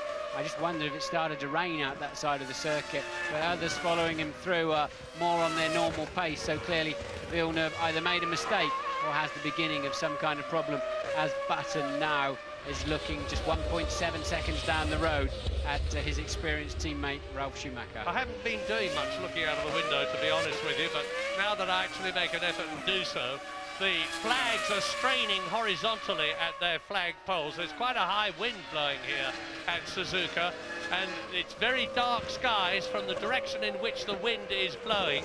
So the wind is bringing, I think, the rain clouds towards us. We were told that there could be rain any time between 2 and 5, and it is now 3:20 local time. And it's Mika Häkkinen who's been quite slow last time around on a 40.2. Michael Schumacher's now got the gap down to just 2 seconds. We didn't see any of those 2 laps. You're watching Coulthard, who's 20 seconds behind the leaders, and Häkkinen appears to have lost quite a lot of pace on the previous lap, but it was Michael that was shaping up to pass Heidfeld. Häkkinen appeared to have a clear road. And remember how Häkkinen was held up by Mazzacani in the American Grand Prix at Indianapolis 2 weeks ago. We had this unique sight of the yellow Minardi with newcomer Gaston Mazzacani holding up the double world champion in the best car in the field, because there is no doubt at all about the fact that the McLaren is the best car in the field, and I include Ferrari. But try as he may, Mika Häkkinen could not get past, as in comes Jarno Trulli for his 2nd pit stop. This is lap 29 out of 53. and Trulli was in 11th position, about 14 seconds ahead of Pedro Diniz. It's going to be a very close thing, but Pedro Diniz should certainly have moved up into that place by the end of the lap. You're watching Mika Häkkinen and Schumacher looking a lot closer. But he's not. It's still 2.1 seconds. James, news? Yeah, so I've just worked a few things out here. Häkkinen pitted on lap 22. He's going to go through to about lap 35. I believe Schumacher can go 2 laps longer. Now, they're encountering traffic, and there's a lot more traffic to come. De La Rosa, Salo, Zonta, Diniz, and Trulli will be encountered before the second round of pit stops. Schumacher's target, therefore, is to keep within 2 seconds of Häkkinen through all that traffic. If he can do that, he might be able to nick it at the second pit stop. And they're scything their way through the traffic. It's amazing what a foreshortening effect television has, because Schumacher looks as though he's getting closer and closer as they come up to the hairpin. He is, because Mika lost 0.4 of a second following the Jordan through T1. So Michael is quite a lot closer, and it must be tantalising for him. He can see that World Championship. If he can just get ahead of Häkkinen, he can take the World Championship today. And it must be so tantalisingly close to him. As James said, I think if he can really stay with Mika through this section, and he can do a couple more laps on this tank of fuel, he may just be able to get out ahead of him. And here comes Häkkinen up to Pedro de la Rosa, 15th in the arrows. There is Michael Schumacher in second position. Will Pedro see both of them as into the pits comes Heinz-Harald Frentzen? Oh, off the track, out of the race. Frentzen retires, the third retirement of the race, and that is the 10th time in 16 races that Heinz-Harald Frentzen has retired. The bugbear of the Jordan team this year has been a lack of reliability. 10 retirements for Frentzen, and Trulli has retired 7 times as well. And a very gloomy Eddie Jordan pensively looks at the screen, because they are starting to see, as I have made clear already, the possibility of their 5th place in the Constructors' Championship disappearing, because Frentzen is certainly going to score no points.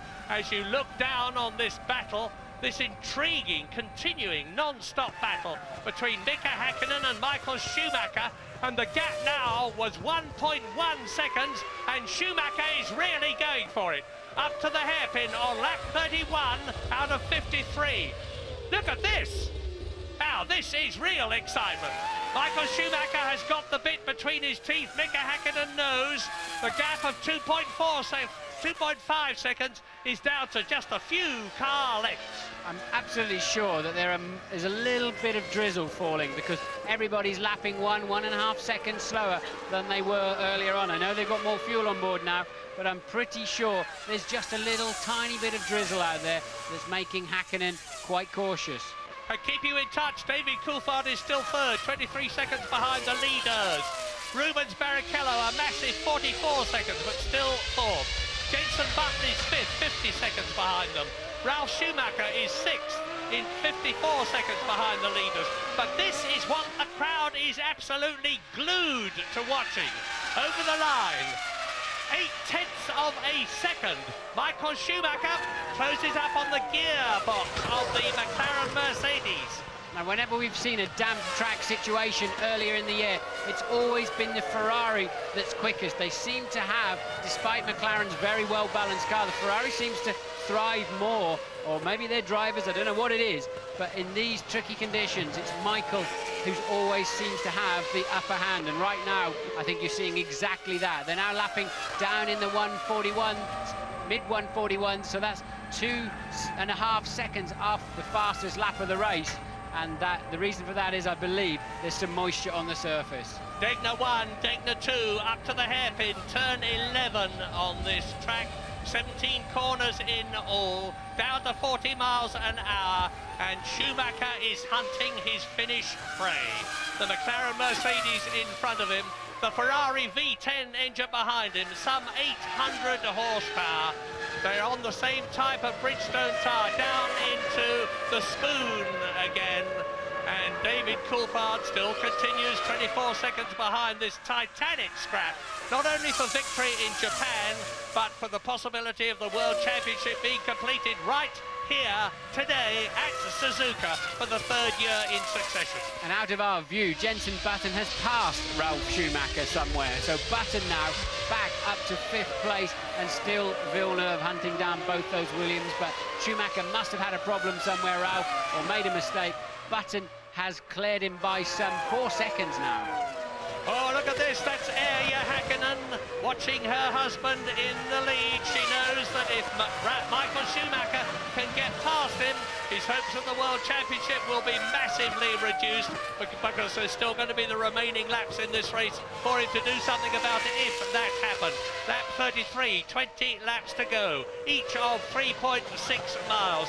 And Michael Schumacher, the implacable German, is on his 142nd Grand Prix, a double world champion like the man in front of him. A terrific record here at Suzuka.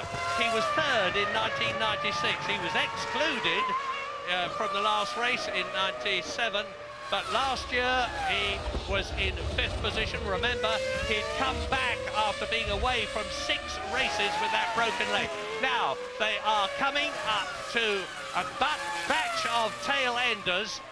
Heidfeld, Trulli and De La Rosa in 14th, 13th and 12th positions.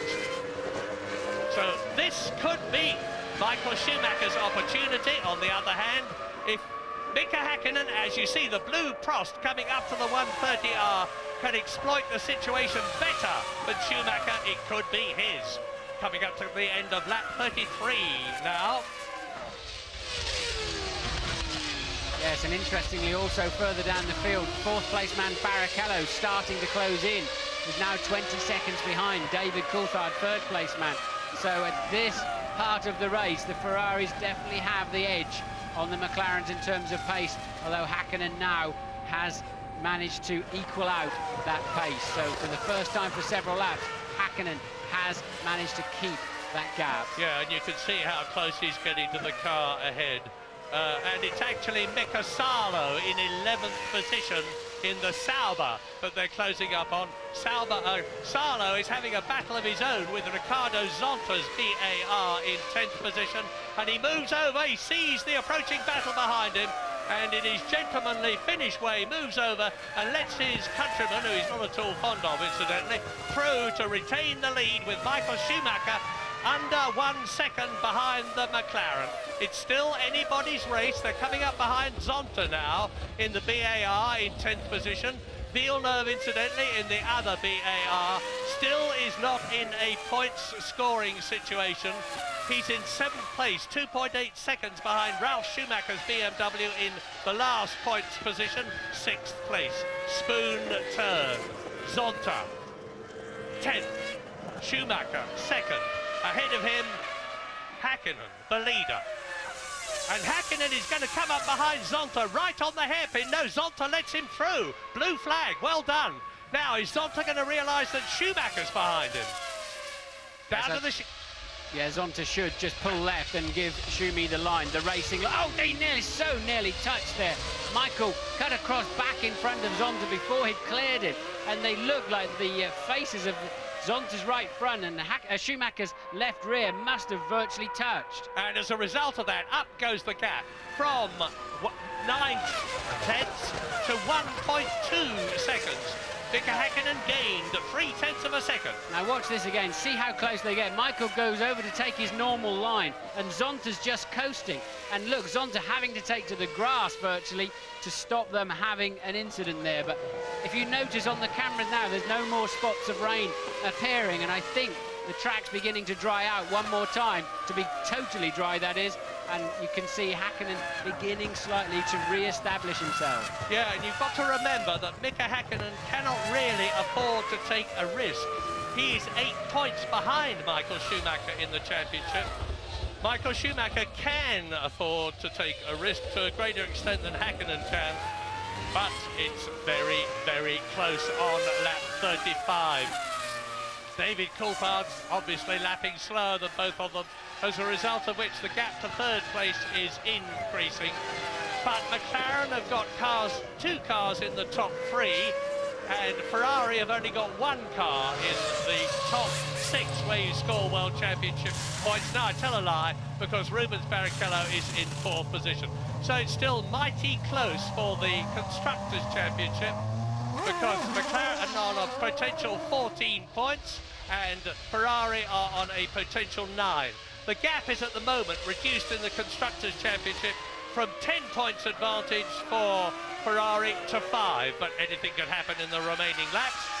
Yes, Coulthard's going to have to get on with it, otherwise he's going to find Barrichello very close to him at the end of the race. If he wants to defend those points for McLaren, he's certainly got to pick up his pace. Barrichello taking over a second a lap out of him at the moment, but as ever, the first 2 appear to be connected with a tow rope somehow, and the gap 1.1 seconds last time past the pits.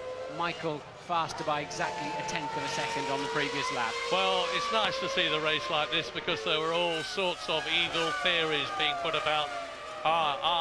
Coulthard or Barrichello going to act as spoilers somehow. Difficult to see how they could when they were starting behind Schumacher and Häkkinen. There's obviously been no question of that. Neither of them have been in the race. David Coulthard well behind in 3rd position. Barrichello has dramatically, however, increased his position in the race. He's still in 4th place where he started it on the grid, and in comes Ralf Schumacher from 6th position for his 2nd pit stop, and as a result of that, Villeneuve moves up into the points in the BAR, and the nearest Jordan behind him is Trulli in 14th position, because Frentzen is out of the race. Yes, gearbox problems for Frentzen apparently, or transmission I should say, to be more precise, for Frentzen, who was the 3rd retirement of this race. So Verstappen out first with gearbox problems, Alesi with the blown engine, and Frentzen with transmission problems too. So 19 runners now as they come through to complete lap 36. And if the order is the same at the end of the race as it was at the end of lap 36, which they have just completed with the gap down to 0.8 of a second, and Mika Häkkinen wins it, he gets 10 World Championship points to Michael Schumacher's 6. The World Championship would be alive as we go to Malaysia in 2 weeks' time, and the gap between them would be reduced from the 8 points it was when this race began to 4 points. An absolutely scintillating consideration.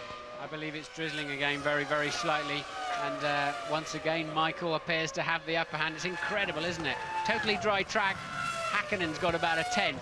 When it's damp, slightly damp, it's Michael with about 3/10 in his pocket. He'll be hoping for a bit more of that stuff falling out of the sky, I would imagine, because it's certainly giving him a chance all the time to close in on Mika Häkkinen, who is shaping up to lap the 2 Jaguars. Herbert in 8th, Eddie Irvine in 9th place. Yes, but I'm going to trot out the hoary old cliche, catching is one thing, passing another, and Schumacher has not yet caught Mika Häkkinen to be close enough to make a challenge. And Mika Häkkinen certainly is going to make it easy, as out come the McLaren mechanics for a 2nd stop. And I see some red overalls in the background as well. Will Ferrari respond immediately to this? It was Barrichello, the first Ferrari to stop last time around. So we watch closely. Does Häkkinen peel in and avoid that traffic? Yes, he does. So it must be Barrichello Ferrari are getting ready for, unless they're playing games. So Häkkinen is James. Michael Schumacher takes the lead of the Japanese Grand Prix as Mika Häkkinen comes in. There's still a bit of drizzle around. McLaren would dearly love for both the 2 cars to have stopped at the same time. It wasn't going to be possible. A lot of discussion on the pit wall to see if they could make the fuel last. Häkkinen 7.4. These next 2 laps could well decide the Japanese Grand Prix. And the World Championship. Michael Schumacher has got those 2 Jaguars in front of him, which will inhibit him, if not stop him, from making the searing lap that he would need to make, having taken the lead, in order to try to decrease the gap between himself and Mika Häkkinen. There we are, you see. Yes, he's still behind both of them, Murray, so he hasn't cleared either of them yet. Irvine moves easily out of the way. Teammates from last year, of course. Eddie Irvine clears the path for Michael Schumacher, The Jaguars beginning to struggle on pace. I think Herbert had a problem last time around, and it's absolutely crucial for Michael Schumacher's chances of winning this race and this championship to clear that Jaguar before the end of the lap. Excellent bit of flag marshalling there, the Japanese and the rain, look at that! This could, because they could bring him in now for wet tyres. Michael Schumacher could come in and change to a more appropriate tyre, because if this rain continues, the track will get wet pretty quickly. And remember that Mika Häkkinen has been in and has gone out on a new set of grooved tyres for dry track conditions. Let's wait and see what tyres Michael Schumacher's Ferrari receives. Well, if Schumacher passes the pit lane, so he's not coming in this time around. It's not wet enough for wets, that's for sure. Even the intermediates wouldn't last more than two or three laps around here. It's Barrichello that must be coming in the pits this time around. Michael Schumacher with a 1:42.3, so his opportunity to stamp a quick lap out was spoiled by having to lap the two Jaguars and the amount of rain that's beginning to fall. But remember 2 weeks ago in Indianapolis how Michael Schumacher stayed out on wet weather tyres as the track was drying much longer than anybody expected him to. He can be an absolute master at driving on what seems to be the wrong tyre type. In dry conditions he can make it go in wet, and in wet conditions he can make it go in dry. But whatever, Mika Häkkinen and Schumacher are both in on dry weather tyres. Mika Häkkinen has stopped. In comes Rubens Barrichello. And unless they get him out very quickly indeed, that's going to mean to say that they're not going to have Michael Schumacher's wheels and tyres ready for him. I think Michael might have another lap left. Yeah, remember, James did the calculations. We think Michael could go probably 2 laps longer, but we'll have to wait and see. But there is only one tyre choice at the moment, and that is slicks. There is no other option at all. It makes no sense to be on anything else. You'll be so slow, you'll trash them in 2 or 3 laps, so you may as well come in yet again if you have to, would be the right decision. A fantastic development, because now on lap 39 out of 53, as he tears off a visor, Michael Schumacher leads the Japanese Grand Prix, the previous lap, by 25 seconds, 25.6 to be exact. Over the line on those dry weather tyres, we wait for Mika Häkkinen to come through as Johnny Herbert, who has now been lapped, and Irvine, who have been lapped and are in 8th and 9th positions, come through. Now, Mika Häkkinen, we're still waiting for the Ferrari to come through, the McLaren to come through, and the McLaren mechanics are out again. That must be for David Coulthard, who has yet to come in. Only Mika Häkkinen of the leaders has stopped twice. So Mika's crew, Michael's crew getting ready there, you can see. Interestingly, Mika Häkkinen was exactly 1.2 seconds slower than Michael Schumacher on the last lap. Remember, before these pit stops commenced, the second stop commenced, the gap was 0.9 of a second. So it's going to be absolutely nip and tuck. The Ferrari team have got to put 2 laps less worth of fuel in. Their stop should also be a fraction faster than Häkkinen's, and they may just get their man out onto the track, but they're going to be virtually side by side unless there's some kind of drama on Michael's in-lap or during the pit stop. And that would be with 13.13 laps still to go. Now, keep it calm. Michael Schumacher out of the spoon. Is he going to cut up to the car in front of him quickly enough for it to impede his progress? Round the hairpin behind him goes the McLaren. Here comes the race leader. We know that the Ferrari mechanics are out in the pit lane. I'm looking through the window at them as I talk to you. Down to the chicane. This is going to be the crucial stop that decides it. And he dodges a spun Benetton, that of Alex Wurz, down in 18th position as the 2 Jaguars go by. Now here's the pit stop, James. Yes, he's made half a second on Häkkinen on this lap. He had a 26.8 second lead. I think it's going to be enough, guys. If this stop is anything, yes, it's definitely going to be enough. He's going to do it. I think you're right. Häkkinen has not gone through. There is the McLaren going through the chicane. Look for it as here comes Michael Schumacher rejoining the track, and he's ahead of Mika Häkkinen. The horns blow because they're as keen on Ferrari in Japan as they are in most other countries. There is a sea of Ferrari flags and red hats here. They want Schumacher to win. He's now on lap 41 out of 53, looking good for his 8th win of the year, which would make him world champion for the 3rd time. But let's not count any Ferrari chickens before they are hatched. There are still 12 laps to go. So 2 poor laps by Mika Hakkinen on the damp track, and a stunning pit stop by the Ferrari team has put Michael Schumacher into the lead of this race for the first time this afternoon. Schumacher leads Hakkinen. Coulthard 40 seconds down the road. Barrichello 4th. Jenson Button still in 5th. Ralf Schumacher in 6th. We're going to take a short break. Be back.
Grand Prix and 6th position, Jacques Villeneuve moves up in the BAR for that single point which could take the BAR team ahead of Jordan in the Constructors' Championship.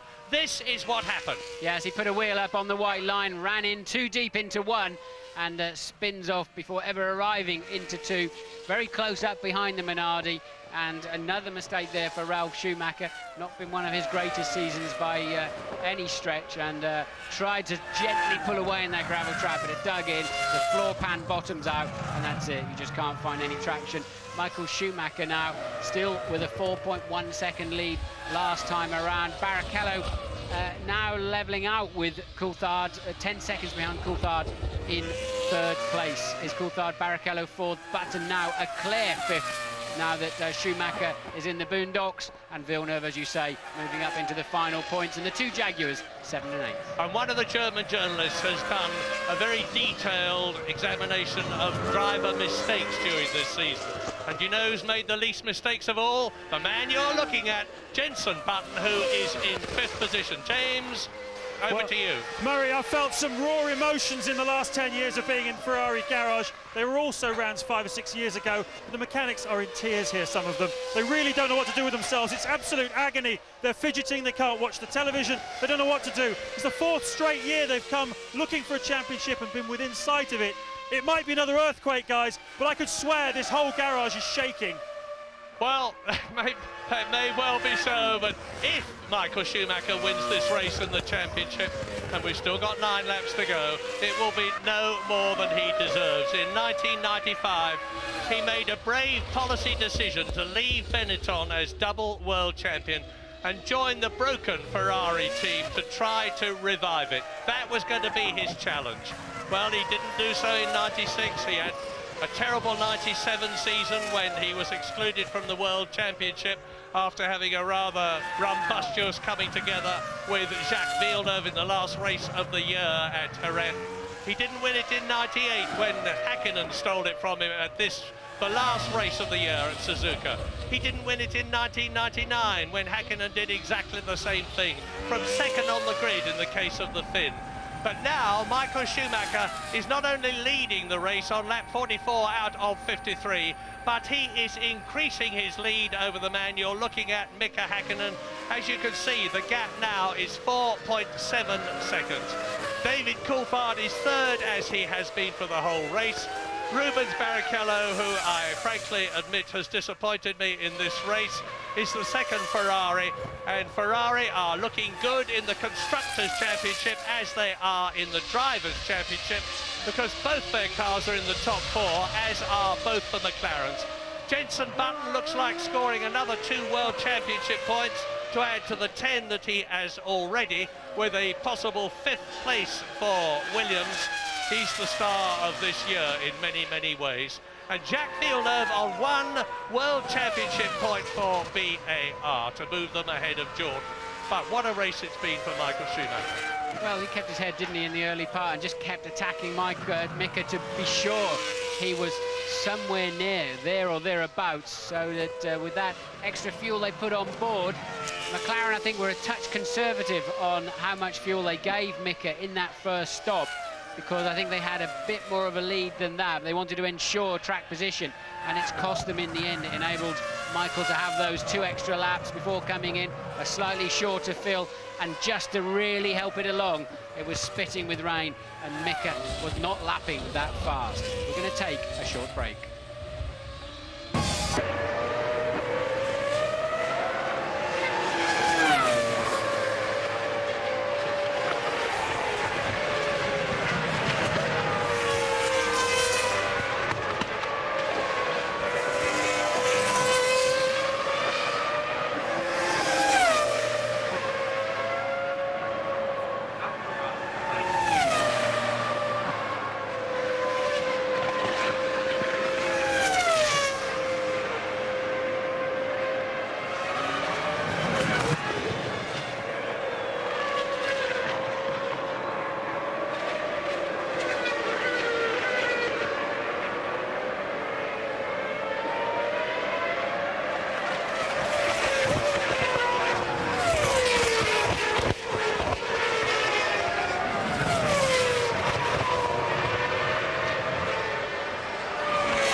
Lap 47 coming up out of 53 at Suzuka. And if you root for McLaren, get on your knees and pray. If you root for Ferrari, do the same thing, because Michael Schumacher is leading Mika Häkkinen by a decreased gap. It's come down from 5 seconds to 4.3 seconds. Mika Häkkinen's last lap was 0.4 of a second faster than Michael Schumacher. The Finn can only attack now, throw caution to the winds, really go for it. He's got nothing to lose. Michael Schumacher coming up to lap the Jaguar in front of him, which will hopefully move over and let him through.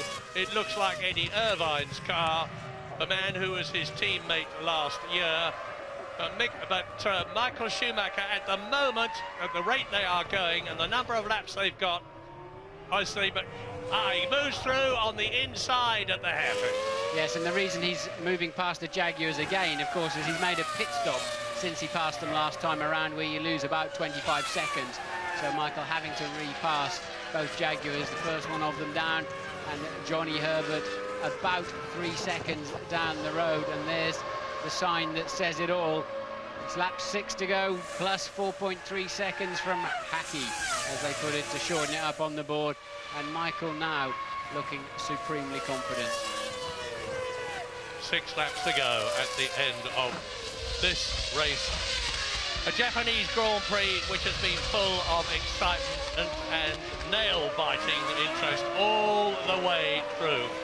Michael Schumacher has never given up. His superiority in slightly declining weather conditions has shown. 4.3 seconds was the gap.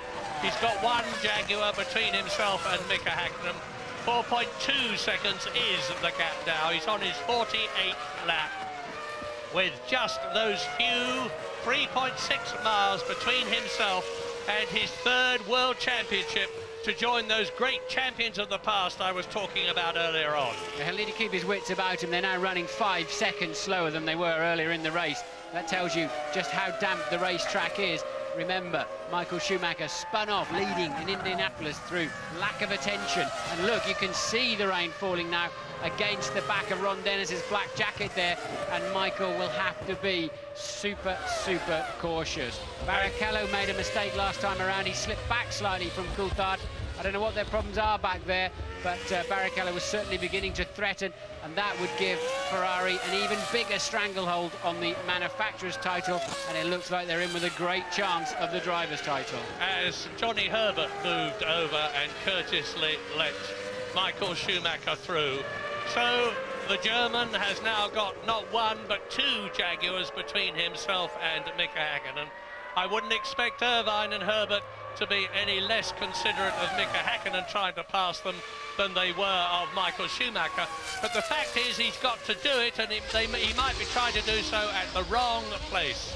Now, the reason he can attack 130R like that with an apparently slightly damp track is because at that kind of speed you've got much more downforce than the car weighs. You could drive it along the ceiling at that speed. It's got so much downforce, and it's in the slower corners or the medium speed corners where you have to be extra careful, as Irvine in the background there moves out of the way for Mika Hakkinen. The gap remains 4.4 seconds, and Barrichello is now falling away from Coulthard. But all 3 of them now, Coulthard, Barrichello and Button, lapping very slowly. And so is Villeneuve. I don't know what they're finding around the other side of the track that the 2 leaders are not. Well, once again, we're seeing that McLaren and Ferrari, who between them have scored 73% of the World Championship points which are available so far, are dominating the race. Their 4 drivers are in the first 4 places, which means to say that, in effect, all the rest of them, the other 18 drivers, are trying to win a race by taking 5th position. And the man who's doing that is Jenson Button. And this is the first time he's driven at Suzuka, which is a driver's circuit. So he's effectively leading Division 2, if you like. And he's leading Division 2 by a commanding 20 seconds from Jacques Villeneuve in the BAR. Yet again, the Canadian is going to be in the points. He's had a lot of 4th places this year, and he's had 5th positions as well. He's going to have a 6th position in this race as Michael Schumacher comes round the 130R, down to the chicane again to complete his 49th lap. Well, it would have to rain quite hard for them to be worth coming in for a set of wets. It's certainly not looking like that at the moment, but I think with the time left, the laps available, they just have to somehow scamper around. But if it really bucketed down, it would be worth coming in for a set of wets. Otherwise, you can fall off the road so easily. Genet there I would think he's broken down rather than anything else, and Michael Schumacher in to turn 1 for the 50th lap. Lapping 4.5 seconds slower than the fastest lap we've had so far, that of Mika Häkkinen on lap 26, 1 minute 39.2, and that is some 2 seconds faster than the fastest lap we had last year. Let me just remind you how Michael Schumacher got in the lead of this race. Poor start. Mika Häkkinen took the lead despite Schumacher trying to squeeze him out down the right-hand side of the road, and then he just stayed with him, stayed within a couple of seconds. Looked like Häkkinen had a bit more pace in the beginning, and at the first of their 2 scheduled stops, Ferrari put in more fuel. Schumacher could then run 2 laps further, and in those 2 laps he was faster than Mika Häkkinen. He came in 0.9 behind Häkkinen, and he made up nearly 5 seconds because of a great stop by the Ferrari team, 6.0 seconds, and he was quicker in those 2 crucial laps by another 4 seconds over Mika Häkkinen, and that is why the Scarlet Ferrari is running at the front of the field now by 5.8 seconds. It seems like Häkkinen has probably given up the chase. And Michael Schumacher would be adding another 10 points to the second highest total in the history of Formula One that he already has.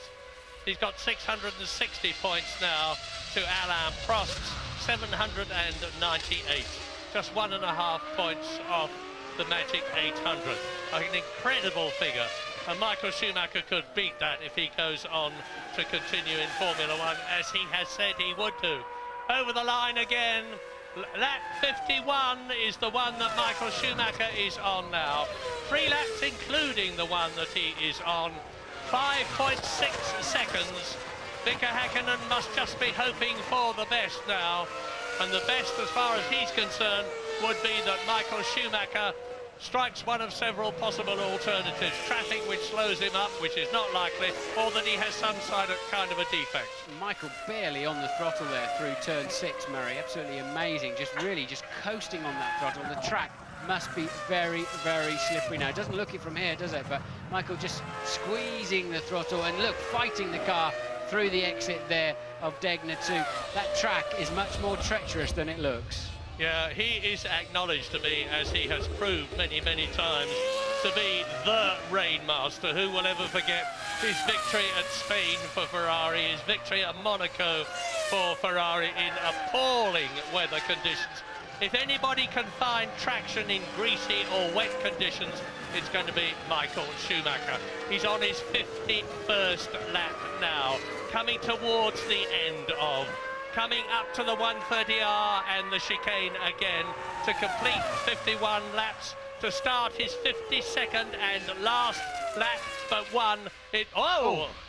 That's how slippery it's getting. It's so difficult to hear the throttle because the Japanese director leaves another system open somewhere. You can hear all sorts of engine noises, but Michael Schumacher there getting a nasty wobble on the exit of 130R, and that will surprise him. That'll give him a bit of a wake-up call too, because you would not normally expect the car to be out of shape there. Remember how he had that wake-up call at Indianapolis when he actually spun as he was coming in the closing laps of the race and managed to recover it. James, what's your news?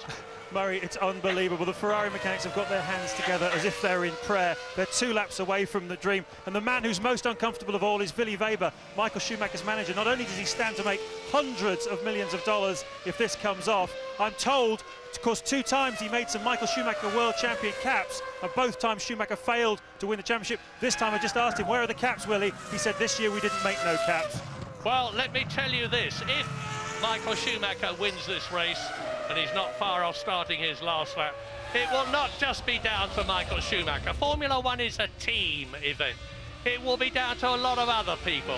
Luca Di Montezemolo, the boss of Ferrari, who has supported them through thick and thin.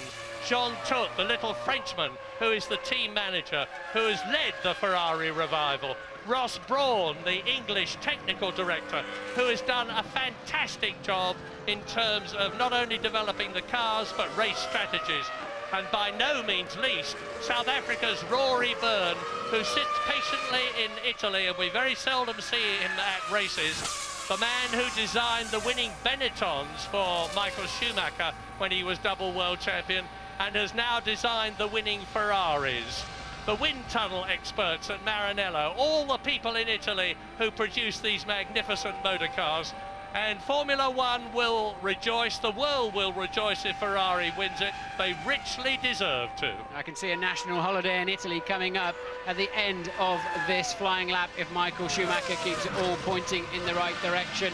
And certainly no sign of any further heavier rain. So Michael then with about 3.5 miles to go to his third Formula One World Championship. Can they believe it? Out come the Ferrari mechanics to greet home their ultimate hero, Michael Schumacher. The Japanese are following the Germans here with their air horns and giving it lots and lots of welly, the maximum amount of noise. You are about to see Germany's Michael Schumacher in Italy's Ferrari become world champion. Häkkänen's just done the fastest first sector of the race. Häkkinen, the gap down to 4.2. He will not let Michael Schumacher relax and enjoy. Look, in the background there's not enough time for him to do anything, but he's going to keep Michael honest all the way to the checkered flag. Michael starting to coast because he does not want to push his luck on this tricky, slimy racetrack, and Häkkinen is saying, right, I'm going to make you really work all the way to the line. But I don't think Häkkinen has enough time left. Clearly, he does not have enough time left to spoil Michael Schumacher and Ferrari's party. But it shows what a worthy double world champion Mika Häkkinen is. He refuses to give up. A magnificent race for Häkkinen, a superb race for McLaren, but a brilliant race for Michael Schumacher, who exits the chicane for the 53rd and last time to win the 2000 Japanese Grand Prix and the World Championship for the 3rd time, to give Ferrari and Italy their dream. And look, he knows it. He is absolutely beside himself with joy. He contained himself. You heard Martin say how nervous he was at the beginning of the race, but his ultimate dream has been succeeded. He can now let the emotion flood, and when he gets out of this car, he will be out of the cockpit, over to the mechanics to greet them and thank them for everything they've done. Well, the floodgates have broken for Ferrari. It's a well-deserved victory. It would have been no less well-deserved if McLaren had won it, because they try just as hard as do all the other Formula One teams. But in the end, somebody has to be first and somebody has to be second. This year, it was Schumacher and Ferrari. This year, it was Häkkinen and McLaren. So, a new name amongst those 3 times world champion winners.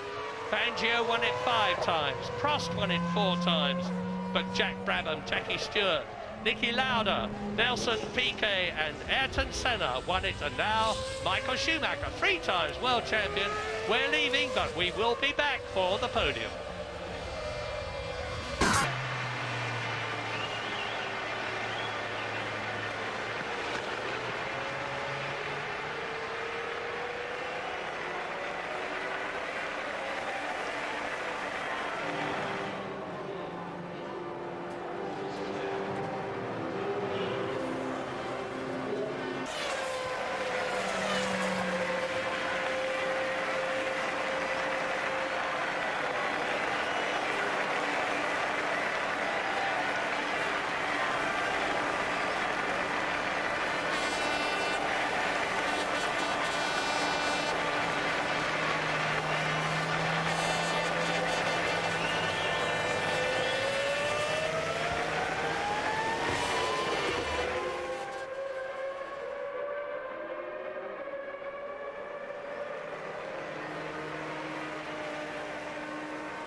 Ci vediamo come con Ron Dennis se possiamo.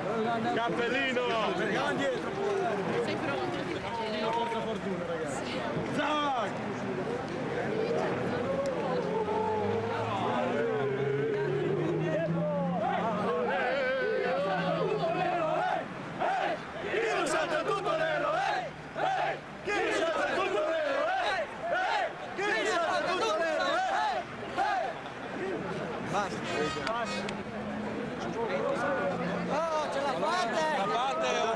Ce la fate in fondo!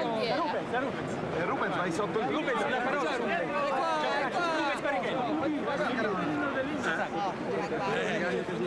vinto già con questo!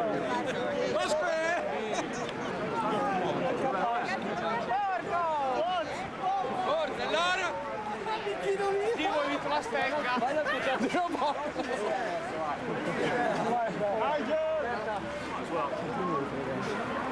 Io l'ho messo nel culo a sia sempre.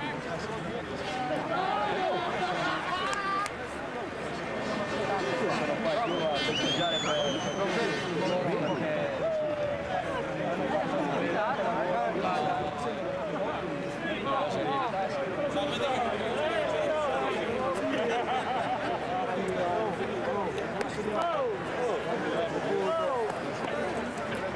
troppo bello.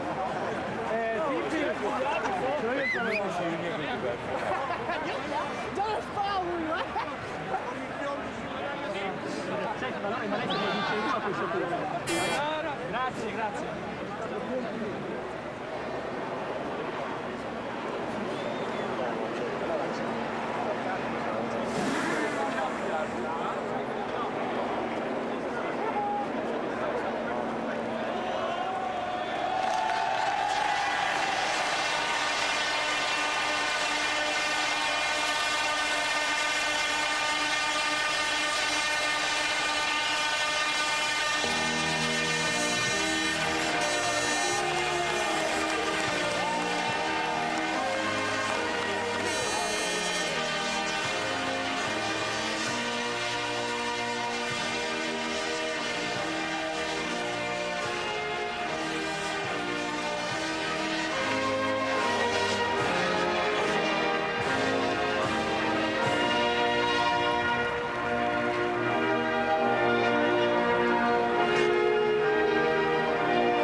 Beide aufstehen und uns verneigen vor Schumacher und Ferrari. Michael Schumacher, Drivers' World Champion year 2000. How do you feel? Similar to Monza, but don't expect me to fall into tears now. But again, it's difficult to find proper words for such feeling. I mean, there was such an outbreak of emotion initially when I crossed the line. I mean, this conditions were difficult today. The rain, no rain, little bit more. The upgoing, the downgoing through the season, and then finally achieve it with a victory, the way we did it in, I mean, a fight until the last corner, thanks to Mika. Could have done it a bit easier for me. That's simply outstanding, and no words for it to explain it any better. It's been 5 years since your second World Championship. Were there periods during that period where you thought it's never going to happen again?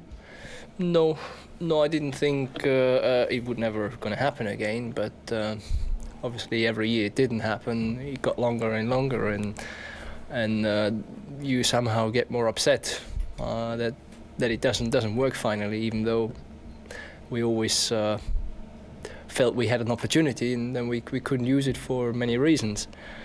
And finally doing it, I mean, it's simply great. I mean, imagine what is going on right now in Italy. That must be simply amazing. The race turned at the second pit stop, and we heard you on the driver audio thanking Ross. I mean, what was the conversation between you two around that time on the second stop? Basically,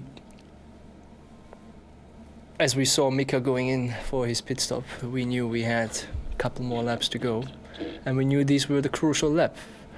The problem was I had traffic, and I wouldn't say it was too easy to pass them because it cost me a little bit of time. And then when I entered the pits, there was this Benetton spinning in front of me and moving backwards, and I didn't know where is he going to go. So I thought it isn't enough, simply, because it was spitting off rain, and I wasn't really thinking I was going as fast as I should have done. And then I came out, and Ross kept me updated, say it's looking good, it's looking good, it's looking good down the pit lane in 80 kilometers per hour. And he says, I was just waiting for the word, no, it was not looking good enough, or things like this, because you cannot see where is your competitor. And then he said, it's looking bloody good. And that was obviously an amazing moment. And from that on, I mean, you simply just hope nothing breaks. The rain, which was going on and off again, wasn't helpful, because as you're in front, you don't want to make a mistake. If you're behind, you somehow have nothing to lose. You have to keep pushing. And it wasn't the ideal circumstance, but in the end of the day, it doesn't matter whether it's ideal or not. It was enough. Many congratulations. Thank you, Michael. Mika, you've been a superb world champion for the last 2 years, but your reign for now is over. How do you feel? So sad. Anyway, congratulations for Michael anyway, really, doing great season, very tough, first of all. It's definitely has been a very interesting this year, and it has been also up and downs for us. And in other hand, I understand it's sometimes some other drivers' turn to win, and to be a good winner, sometimes you have to be a good loser too. It doesn't mean you have to be very happy about it to be second or lose, but to give the enjoyment and pleasure for the driver who has won. And that is the Michael at the moment. He's done the best possible job this year. We weren't able to do it, so naturally I feel a bit disappointed, but same time I feel I have won 2 years in a row in 98, 99, so life continues and racing continues. You have to keep fighting, and I'm sure we will see exciting races in the future too. Talking about the race, as we said, it was the second pit stop where things changed. How did you see it from the McLaren point of view? The time when I went in the pits for my second stop, everything looked pretty good, and the pit stop went fine. The mechanics and the team did a fantastic work. I went out on the track and I still realized that Michael hasn't stopped, so I automatically realized that he has an advantage to push gap for me, and our gap was anyway, before I pitted, was something like 1 second or 1.5 seconds, so I knew it's going to be very, very tough. So when I went out, I had first of all a little bit of traffic, and some reason it started raining also same time a little bit more, so I was just sliding all over the place, not able to get the grip on the tires. So that gave the opportunity to Michael to get in front of me in the second stop. So, and after that, you know, it was just trying to keep up and try to go flat out. Even the conditions were difficult, but it did not enough. And the final lap, obviously, Michael probably a little bit slowed down, and I went like over the limit, just tried to catch for the last lap, and I got quite close, but it did not enough. Mika, thank you very much. Thanks. David, I'm afraid we were concentrating on the battle between the top two there. What was your race like? Well, I completely understand. I had a very quiet race from the start. Didn't really have too much of a battle, and it was just a question of you know, trying to keep the car on the track in what were very difficult conditions. Okay.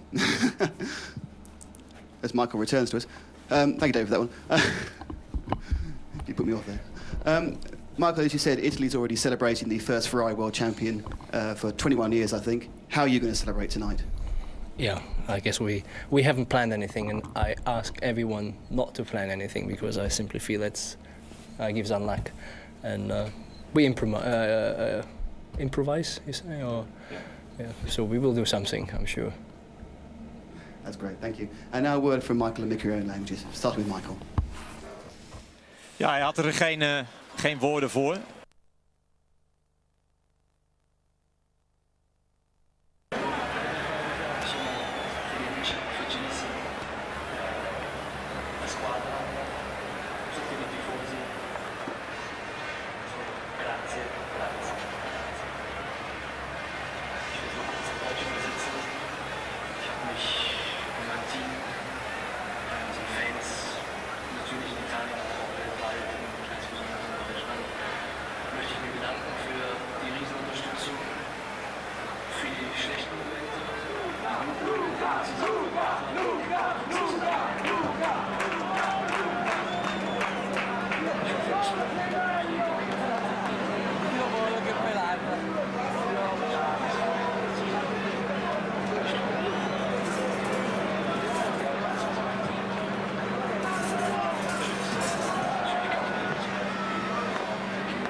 wel komt daar maar geen einde. Barrichello, kleurloze race, slechte start. Viel terug naar de 6e plaats, zou uiteindelijk 4e worden. Deze man begon dus goed, Ralf Schumacher, maar viel uiteindelijk uit. Dus pakte Jensen Button uiteindelijk de 5e plaats. Hier een prachtige inhaalmanoeuvre van Jacques Villeneuve bij Eddie Irvine. Beide heren hebben heel wat jaartjes in Japan gereden. We kennen het circuit van Suzuka dus goed. Uitvallen van IJzerhalt Fransen. Ook zo'n Japanganger. Adrian Newey kijkt even naar boven. En jawel hoor, het gaat regenen. Ook dat nog. Dan het moment waarop Zonta aangetikt wordt door Michael Schumacher. Maar dat loopt allemaal goed af. Trulli die toch wel wat problemen had om zijn wagen op de baan te houden. En hier de pitstop van Johnny Herbert. Die pakt goed uit. Komt voor Eddie Irvine. Ze eindigen wel allebei buiten de punten. Dan de tweede pitstop van Hakkinen. Hij komt als eerste naar binnen toe. Wordt dan opgehouden door Pedro La Rosa. Dat scheelt toch kostbare seconden. En later zal hij dus ook nog de wagen van Alexander Wurz tegenkomen. Kijk, Wurz spint hier op het moment dat Schumacher naar binnen wil gaan. Die komt dan nog netjes omheen. Duikt dan naar binnen toe. Kijk, dat gebeurt hier. En dan komt even later dus Mika Hakkinen. Die alles bij elkaar dus gewoon te veel tijd gespeeld. Want kijk, hier Schumacher naar buiten toe. Een snelle pitstop. En daar komt dan pas Mika Hakkinen. En dan ligt Schumacher dus voor. Dan gaat hij 10 WK-punten scoren. En kijk eens naar deze man. Yes, yes, yes, we've done it. En dan op z'n Italiaans natuurlijk. Nog even benauwde momenten in de achterhoede bij Michael Schumacher. Ralf Schumacher. Wat scheelt het? Alleen een voornaam. Dit was ook wel een aardige manoeuvre trouwens van de La Rosa. Die zo Fisichella naar het gras dwingt. De uitvallen van Marc Gené met de Minardi. Laat nog wat olie op de baan achter. Boom, wegmotor. En dan de man op weg naar zijn wereldtitel, zijn derde. Maar wel de mooiste uit zijn loopbaan. 2 keer met Benetton in 94 en 95. Hield de adem in. Dat deden ze trouwens allemaal bij Ferrari. Maar het liep allemaal goed af. Eindgoed, al goed. Zo zou je het misschien nog het beste kunnen samenvatten. Nou Jan, geweldige race. En ja, het is sowieso wel een prachtig seizoen. Ja, ik denk echt een hele mooie race. Zeker als je ook ziet het, wat achter de grote heeft plaatsgevonden. Waar natuurlijk inderdaad Coulthard en Barrichello die met z'n twee eigenlijk een kleurloze race reden. En die vallen natuurlijk in de schaduw. En nog even Jean Todt met Michael Schumacher. Eindelijk is de klus geklaard. En dus er was er die grote kus. Kijk, daar is hij voor Corina. Die enorme sprong op het podium. Oppassen voor je enkel. De tricolore kan in de top. En ja, het feest is waarschijnlijk in Italië al in volle gang. Terwijl daar de tranen vloeien bij Corina Schumacher. Italië heeft iets te vieren. Want Ferrari, de nationale trots, heeft de wereldtitel weer te pakken in de Formule 1. Na 21 lange jaren wachten. En daarvoor mogen ze deze man wel bedanken. Ja, hij zal daar de status krijgen van God. In Italië, Michael Schumacher, die stelling durf ik dan nog wel aan. Nou, in Italië denk ik dat je daar toch aardig wat voor aan moet richten. Maar, nou, kijk eens. Had ooit mooie lange manen, is nu kaal. Maar wat maakt het ook allemaal uit, want zijn renstal Ferrari is wereldkampioen.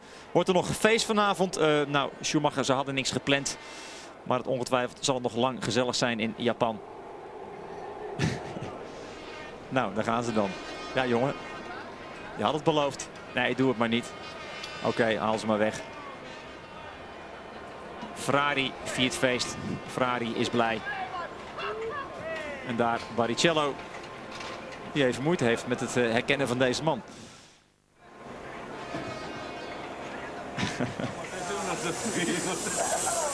Goed. De tondeuze maakt overuren bij Ferrari en daar wil ik het eigenlijk maar bij laten. Michael Schumacher is de nieuwe wereldkampioen voor Ferrari. Na 79 heeft Jody Scheckter dus eindelijk een opvolger gekregen. Jan Lammers en ondergetekende, we deden het graag voor u. Het was een mooie Grand Prix. Nog geen afsluiting van het mooie jaar, want we krijgen nog de grote prijs van Maleisië over 2 weken. En wie weet wordt dat wel een hele krankzinnige race met allemaal mensen die graag nog een overwinning willen boeken. Maar vandaag is de dag van Ferrari, de dag van Michael Schumacher. Ik dank u voor het kijken. Tot over 2 weken. Dag.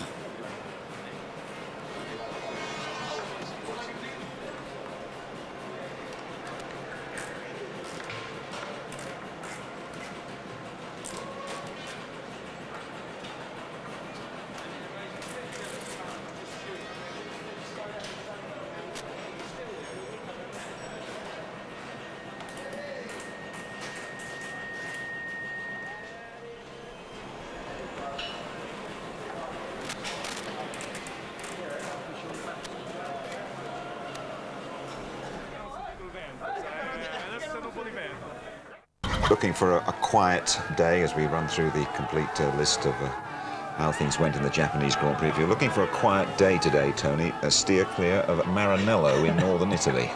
That is the place. Well, the square in there, they've got the little bell and the little statue in the middle. That's where, if anything happens, anything goes wrong, like when they got the pit stop wrong for Irvine last year, they put a wheel outside it, said, we found the missing wheel for you. The whole of Italy will come to a standstill. It will go absolutely berserk, and quite right too, because they're so deserving. And Jean Todt said we will work night and day to try and secure this championship. Luca Di Montezemolo, the president of Ferrari, said, let's keep calm. The job is not done yet. He said that before qualifying. And now they've done the job. And Michael Schumacher, incidentally, by winning 8 Grand Prix, that is the most a Ferrari driver has ever won since 1950. Before that was Ascari in 52, 53, so that's another record for the great Michael Schumacher. And the Ferrari flags, the prancing horse, fluttering there at Suzuka in Japan, where the rain really stayed away for the most part. A bit of drizzle around, and Michael Schumacher recovering after that poor start. And on the back of the second pit stop, Schumacher coming through to win in Japan and win the World Championship as well. Very shortly we're going to be hearing from the top 3 in the press conference. He did recover pretty well, didn't he? Because after that start, Tony, we feared the worst perhaps for him again. Yeah, but you know, it was a difference between the two drivers of who wanted it so badly. Michael Schumacher wanted it badly, and we've seen in Indianapolis, and we've seen here, Michael Schumacher welcome to the top 3 finishing risks. drivers at the year 2000 Japanese Grand Prix. It's Michael Schumacher. You know, trying to keep the car on the track in what were very difficult conditions. Okay. As Michael returns to us. Thank you, Dave, for that one. Well, there we are then, very gracious Mika Hakkinen. We'll be right back, Tony and I, to pinpoint the main moments of the Japanese Grand Prix in which Michael Schumacher became world champion.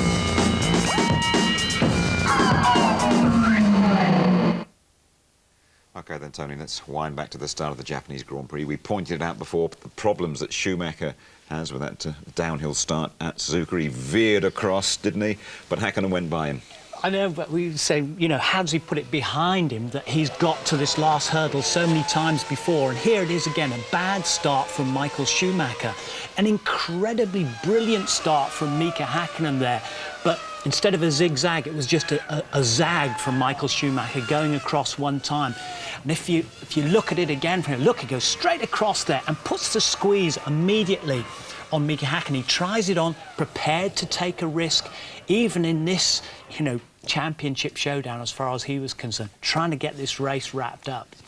They had a continual sort of dice, didn't they? The big two, and then Zonta and Schumacher had a very close thing. In fact, they probably almost touched. Well, Ferrari wear their hearts on their sleeves, you know, but the hearts were in their mouths. Must have been with this shades of Austria. It was Zonta who went into Michael Schumacher in Austria and took him out there, and just fractions between the two tyres there, and the Ferrari guys must have really got very, very worried about that. But again, taking those risks, and of course the damp track as well, playing into Schumacher's hands. There was so much tension, wasn't there, around the pit stops, but it all revolved around the second pit stop, and another scare for Schumacher going into that.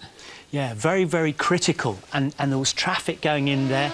Already Hakkinen had got past Zonta, going around there, and there was Vert spun in the path there, coming out of the triangle, out of the hairpin. You can imagine that sight, car broadside right in front of you.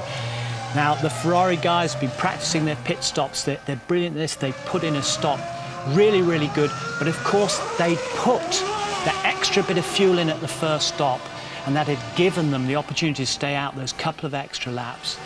And Michael talked about it in the press conference, that, of course, he'd had to negotiate those two Jaguars. He thought it hadn't been enough, but there it was.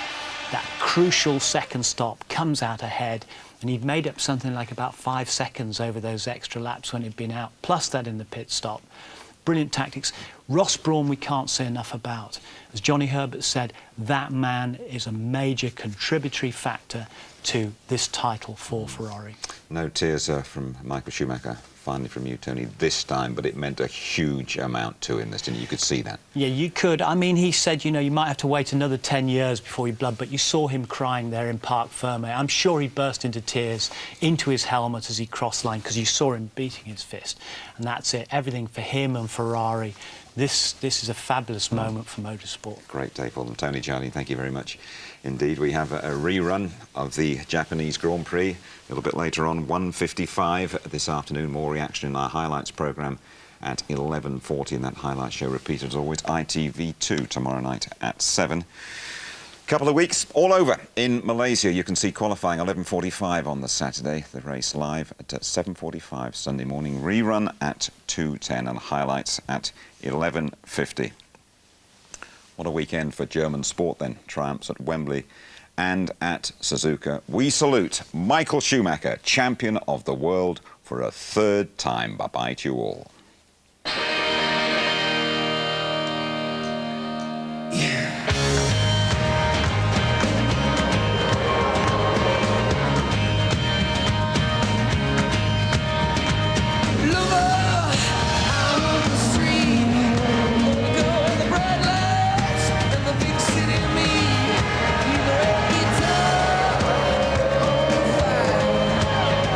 Desire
trying to have friends in difficult race there. What took you out of it? Well, I had all of a sudden a problem with the gearbox, electronic system. I couldn't shift up or down anymore. I couldn't use the clutch. Car all of a sudden didn't respond for anything now. It looked quite aggressive into the first corner. How did you see it? Aggressive what? Into the first corner, it looked pretty aggressive between all the cars. I don't understand, sorry. The first corner seemed quite difficult, lots of jostling. Oh, well, it's a very quick corner, yeah. It's a very quick corner. You are braking into the apex there. And the rear end of the car is very light, so we have got a lot of work to do to control the rear end of the car. Hans-Harald, thank you very much indeed.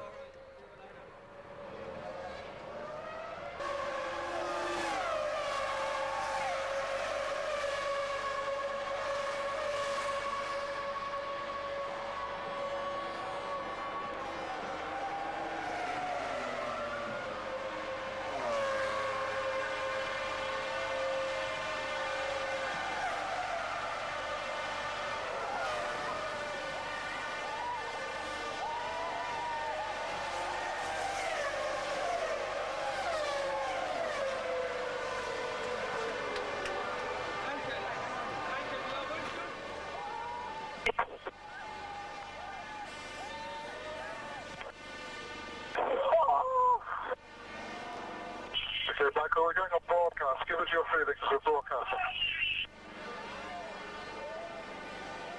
Forget words. Shit. You're great, Ross. You're great, Ross. All of you guys. No, I can't. Oh, shit. We did it. We did it. Oh, thanks. Oh. Oh, I can't believe it. Oh, fucking hell. Oh, we did it. Oh, shit. Give Corina a big kiss for me.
It's good to get some points and move up in the championship. I'm 8th in the championship now, only 3 points behind Jacques, so hopefully the next race we can get a good result, and you never know, we might beat him.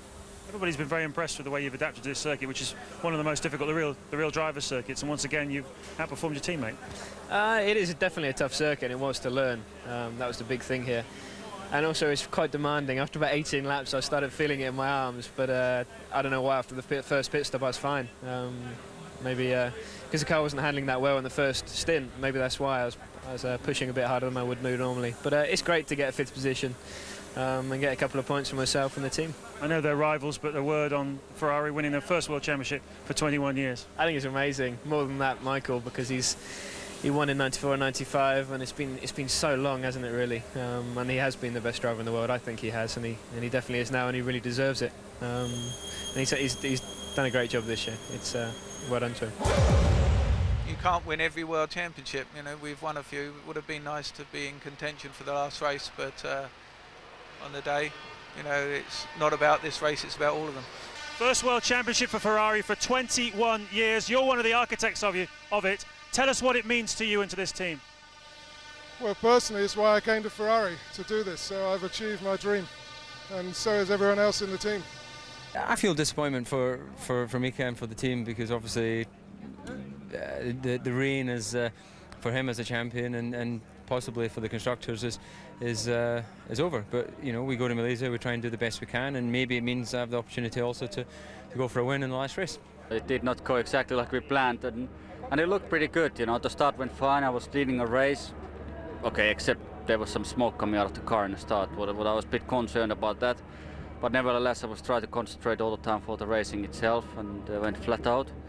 Did my first stop, everything looked fine. Did my second stop, and then when I went out after the second stop, I had a lot of traffic in front of me, and the tires didn't work really well. Lost a lot of time, and I gave the opportunity to Michael to got in front of me, because he did a couple of more laps than I did. So lost the race, but I won the championship a couple of times. So I'm not too upset about it.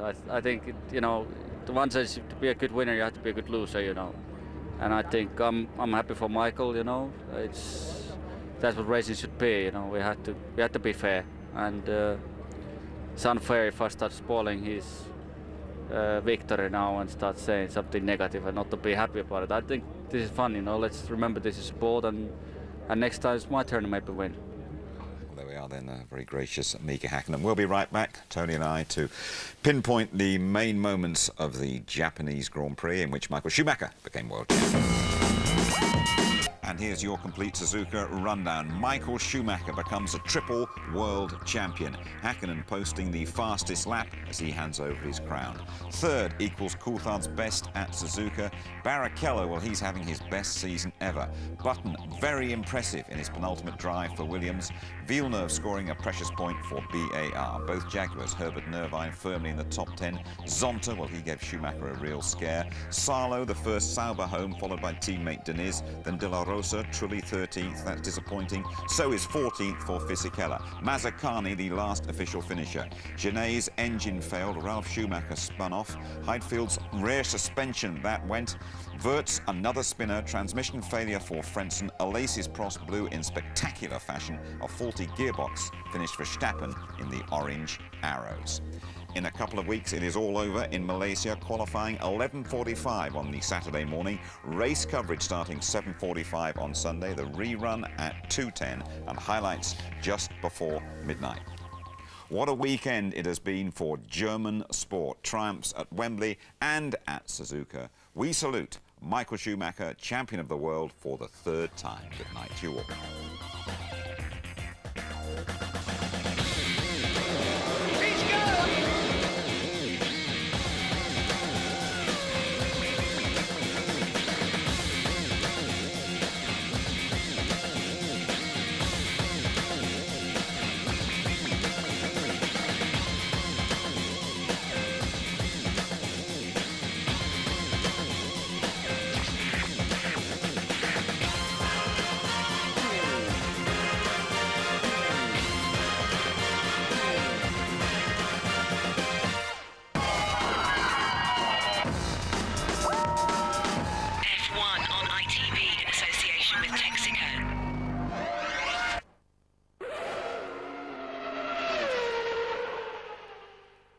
If you would like to know more about Formula One, the website address sponsored by livesport365.com is www.itv-f1.com.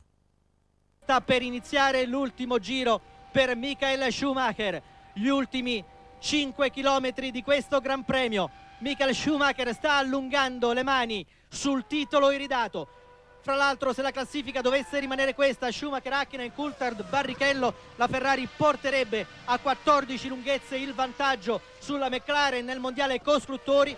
e realisticamente si può pensare che anche il titolo mondiale costruttori possa prendere giustamente la via di Maranello. Forza Michael, giro finale, gli ultimi chilometri, sentiamo a distanza le trombe, le bandiere rosse qui in casa della Honda già sventolano, sono tantissime. Michael Schumacher sta per vincere il Gran Premio del Giappone. Ettore Giovannelli ha aperto giustamente il microfono, lo vediamo in mezzo agli uomini in rosso che sono già al muretto. Le ultime curve per Michael Schumacher che sta regalando l'attesissimo sogno, si sta per realizzare la vittoria del tedesco nel campionato del mondo di Formula 1 2000.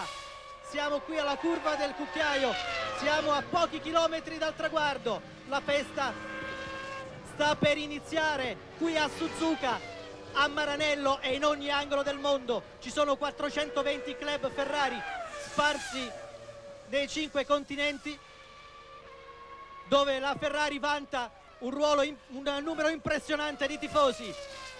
Le ultime curve per Michael Schumacher, inseguito vanamente da Mika Häkkinen. Il titolo mondiale non gli può sfuggire. L'ultima chicane, poi l'ultima curva prima del traguardo. Michael Schumacher ce l'ha fatta! Sì, Michael Schumacher, campione del mondo! Riporta il titolo ridato a Maranello 21 anni dopo Jody Scheckter! Campione del mondo, Michael Schumacher per la Ferrari! I colori dell'arcobaleno sulle insegne del cavallino rampante! Michael Schumacher vince davanti a Coulter, Barrichello, Button, Herbert e Irvine, campione del mondo. Michael Schumacher è campione del mondo sulla Ferrari, nemmeno lui sembra crederci. Batte le mani sul volante. Ettore Giovannelli, facci sentire. Siamo campioni del mondo! Sì, sono i meccanici della Ferrari che non correggono più la Campione del mondo! Campione del mondo, Michael Schumacher riporta l'iride a Maranello. Fra pochi minuti la grande festa.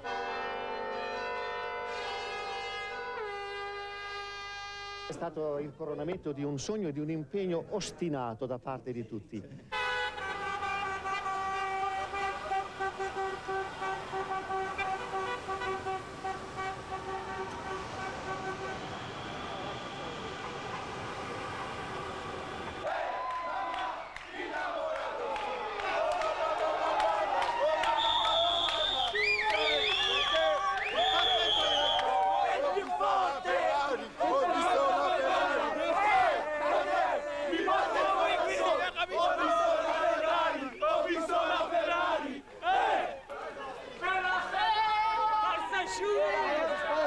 Forza Ferrari!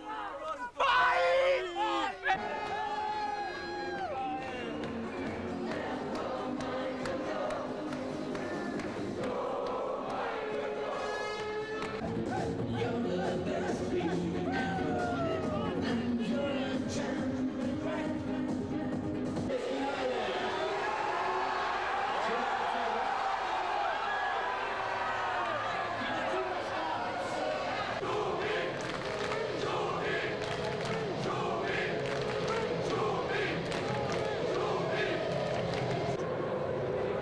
Superstart von Ralf Schumacher. Da hilft auch kein Rüberziehen von Schumacher.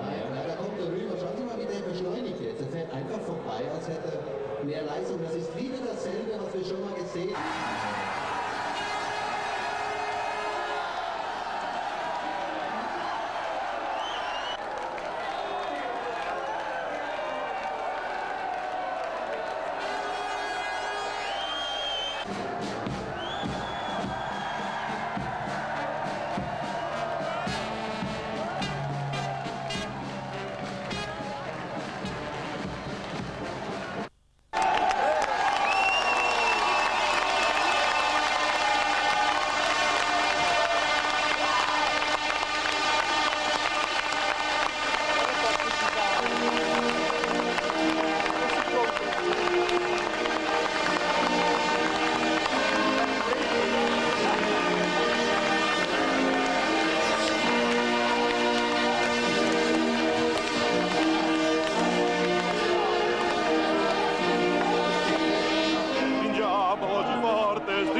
coraggioso, tira fuori la macchinetta.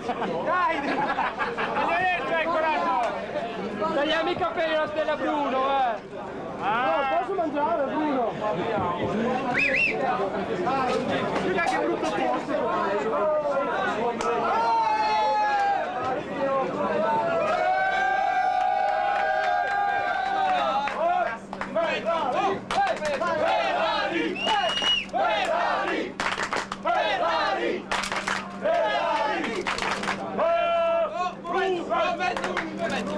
La squadra!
Sei matto, sei matto.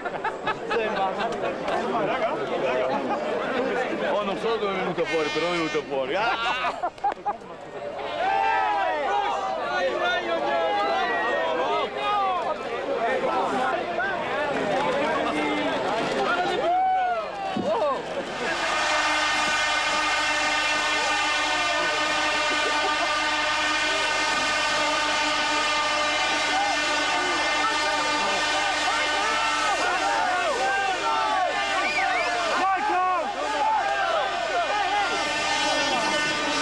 On est 1-0.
In Malesia le vetture avranno assetti aerodinamici molto simili a quelli utilizzati a Suzuka, cioè circuito da medio-alto carico.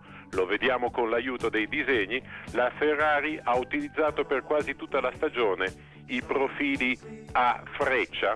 Vediamo nel disegno a sinistra sono i profili a corda minore, cioè da circuiti veloci, a destra invece quelli utilizzati sulle piste lente tipo Budapest, Spa e Monaco. Si nota anche ai lati della paratie una aletta triangolare. Al Gran Premio del Belgio aveva debuttato la soluzione con i profili a pianta rettangolare, abbandonando quindi lo schema a freccia utilizzato per tutta la stagione. In quell'occasione però vi era una complicata paratia laterale con due piccole pinne che non aveva funzionato. A Suzuka invece il debutto della versione definitiva di questa lettone a pianta rettangolare con delle paratie laterali che ricordano un po' quelle originali, ma hanno la pinna leggermente diversa come forma e più svergolata. Con questi 2 giorni di test al Mugello, mercoledì e giovedì, oltre al martedì e al venerdì guidati a Fiorano, sempre da Luca Badoer, salgono oltre 33.000 i chilometri di prove che la squadra prove della Ferrari ha disputato con la F1 2000 quest'anno, anno della conquista, finalmente, del titolo mondiale piloti. Scopriamo quindi che la squadra prove della Ferrari, la squadra test, è un vero e proprio team all'interno del team. Abbiamo cercato di scoprirne qualcosa di più anche per sottolinearne i meriti, proprio con Luigi Mazzola, 38enne ferrarese, responsabile della squadra test che segue dal 1995. La squadra è composta da una cinquantina di persone circa e molte volte, quasi sempre, diciamo, composta anche da personaggi della squadra gara per seguire lo sviluppo della macchina direttamente per poi applicare le varie migliorie in gara. In poche parole, inizio anno è un lavoro di affidabilità e di performance della vettura, della nuova vettura, cercare di fare molti chilometri, è un lavoro pesante perché siamo i primi prototipi e quindi si lavora pesante anche la notte per cercare di condensare in poco tempo il più possibile il chilometraggio della vettura. Dopodiché c'è una fase verso inizio campionato dove si riscontrano i primi problemi della macchina, quindi si parla sempre comunque di problemi. Una volta fatti i primi Gran Premi si capisce dove dover mirare in termini sempre di affidabilità che di performance e a quel punto si fa il vero e proprio programma, si stabilisce il vero e proprio calendario da seguire a seconda delle varie tappe di Gran Premi. Ora il mondiale è vinto, quindi i segreti possono essere abbandonati. Quali sono stati i principali problemi di questa stagione e quando? Durante la stagione diciamo che il punto più critico, quello che mi viene in mente, è quando è cominciato ad arrivare il caldo verso quest'estate, dove abbiamo avuto problemi di consistenza vettura dovuta al degrado delle gomme ed era molto legato alla temperatura stessa delle gomme posteriori. Avevamo un problema dove la macchina era molto performante per un giro ma poi perdeva performance nell'arco di un run. Questo soprattutto confronta la nostra maggior rivale che era la McLaren. L'abbiamo individuato nelle temperature delle gomme e abbiamo lavorato veramente duro, con tante idee, con tante innovazioni, piccole, ma messe insieme hanno fatto la differenza e siamo riusciti in qualche modo a alleviare quel problema, a risolverlo, per poi ripresentarci da Monza in poi di nuovo in gran forma. Una volta, tanti anni fa, dai test c'era qualcuno che telefonava a casa a Enzo Ferrari e gli dava i tempi della giornata. E Enzo Ferrari, a seconda di come andavano le prove, era felice oppure si arrabbiava molto con il suo interlocutore telefonico. Oggi come avviene tecnicamente invece lo scambio dei dati, la comunicazione dei dati fra voi qui ai circuiti e Maranello? Oggi siamo a un livello un po' superiore rispetto a una volta, nel senso che siamo collegati via satellite, quindi la Ferrari in pista è come se fosse a Maranello, è esattamente la stessa cosa, i computer sono connessi in rete, telemetria è connessa in rete anche e quindi da Maranello possono comunque vedere i dati direttamente. Allora sta scendendo il telone dove proiettiamo attraverso il proiettore, ci colleghiamo via satellite in videoconference con Maranello. Alla sera, finito i test, se Ross Brown o normalmente anche se è qui, insomma con Maranello, ci colleghiamo in via satellite e facciamo la nostra riunione. Saremo qui intorno ai 12-14 persone, a Maranello ci sono circa 6-8 persone e discutiamo il programma svolto. C'è stata quest'anno qualche telefonataccia che hai ricevuto, o da Giantodo, da Montezemolo, una telefonata in cui ti sei detto: allora Mazzola, ci svegliamo qua per andare forte questa macchina, se no perdiamo il mondiale? Per esempio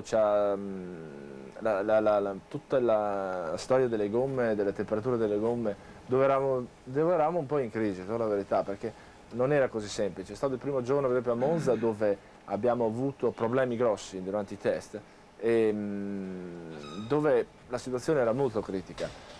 Risolta per il giorno successivo, ecco, quello me lo ricordo, è stato un grosso step, perché ci avrebbe messo in difficoltà non poco per la gara.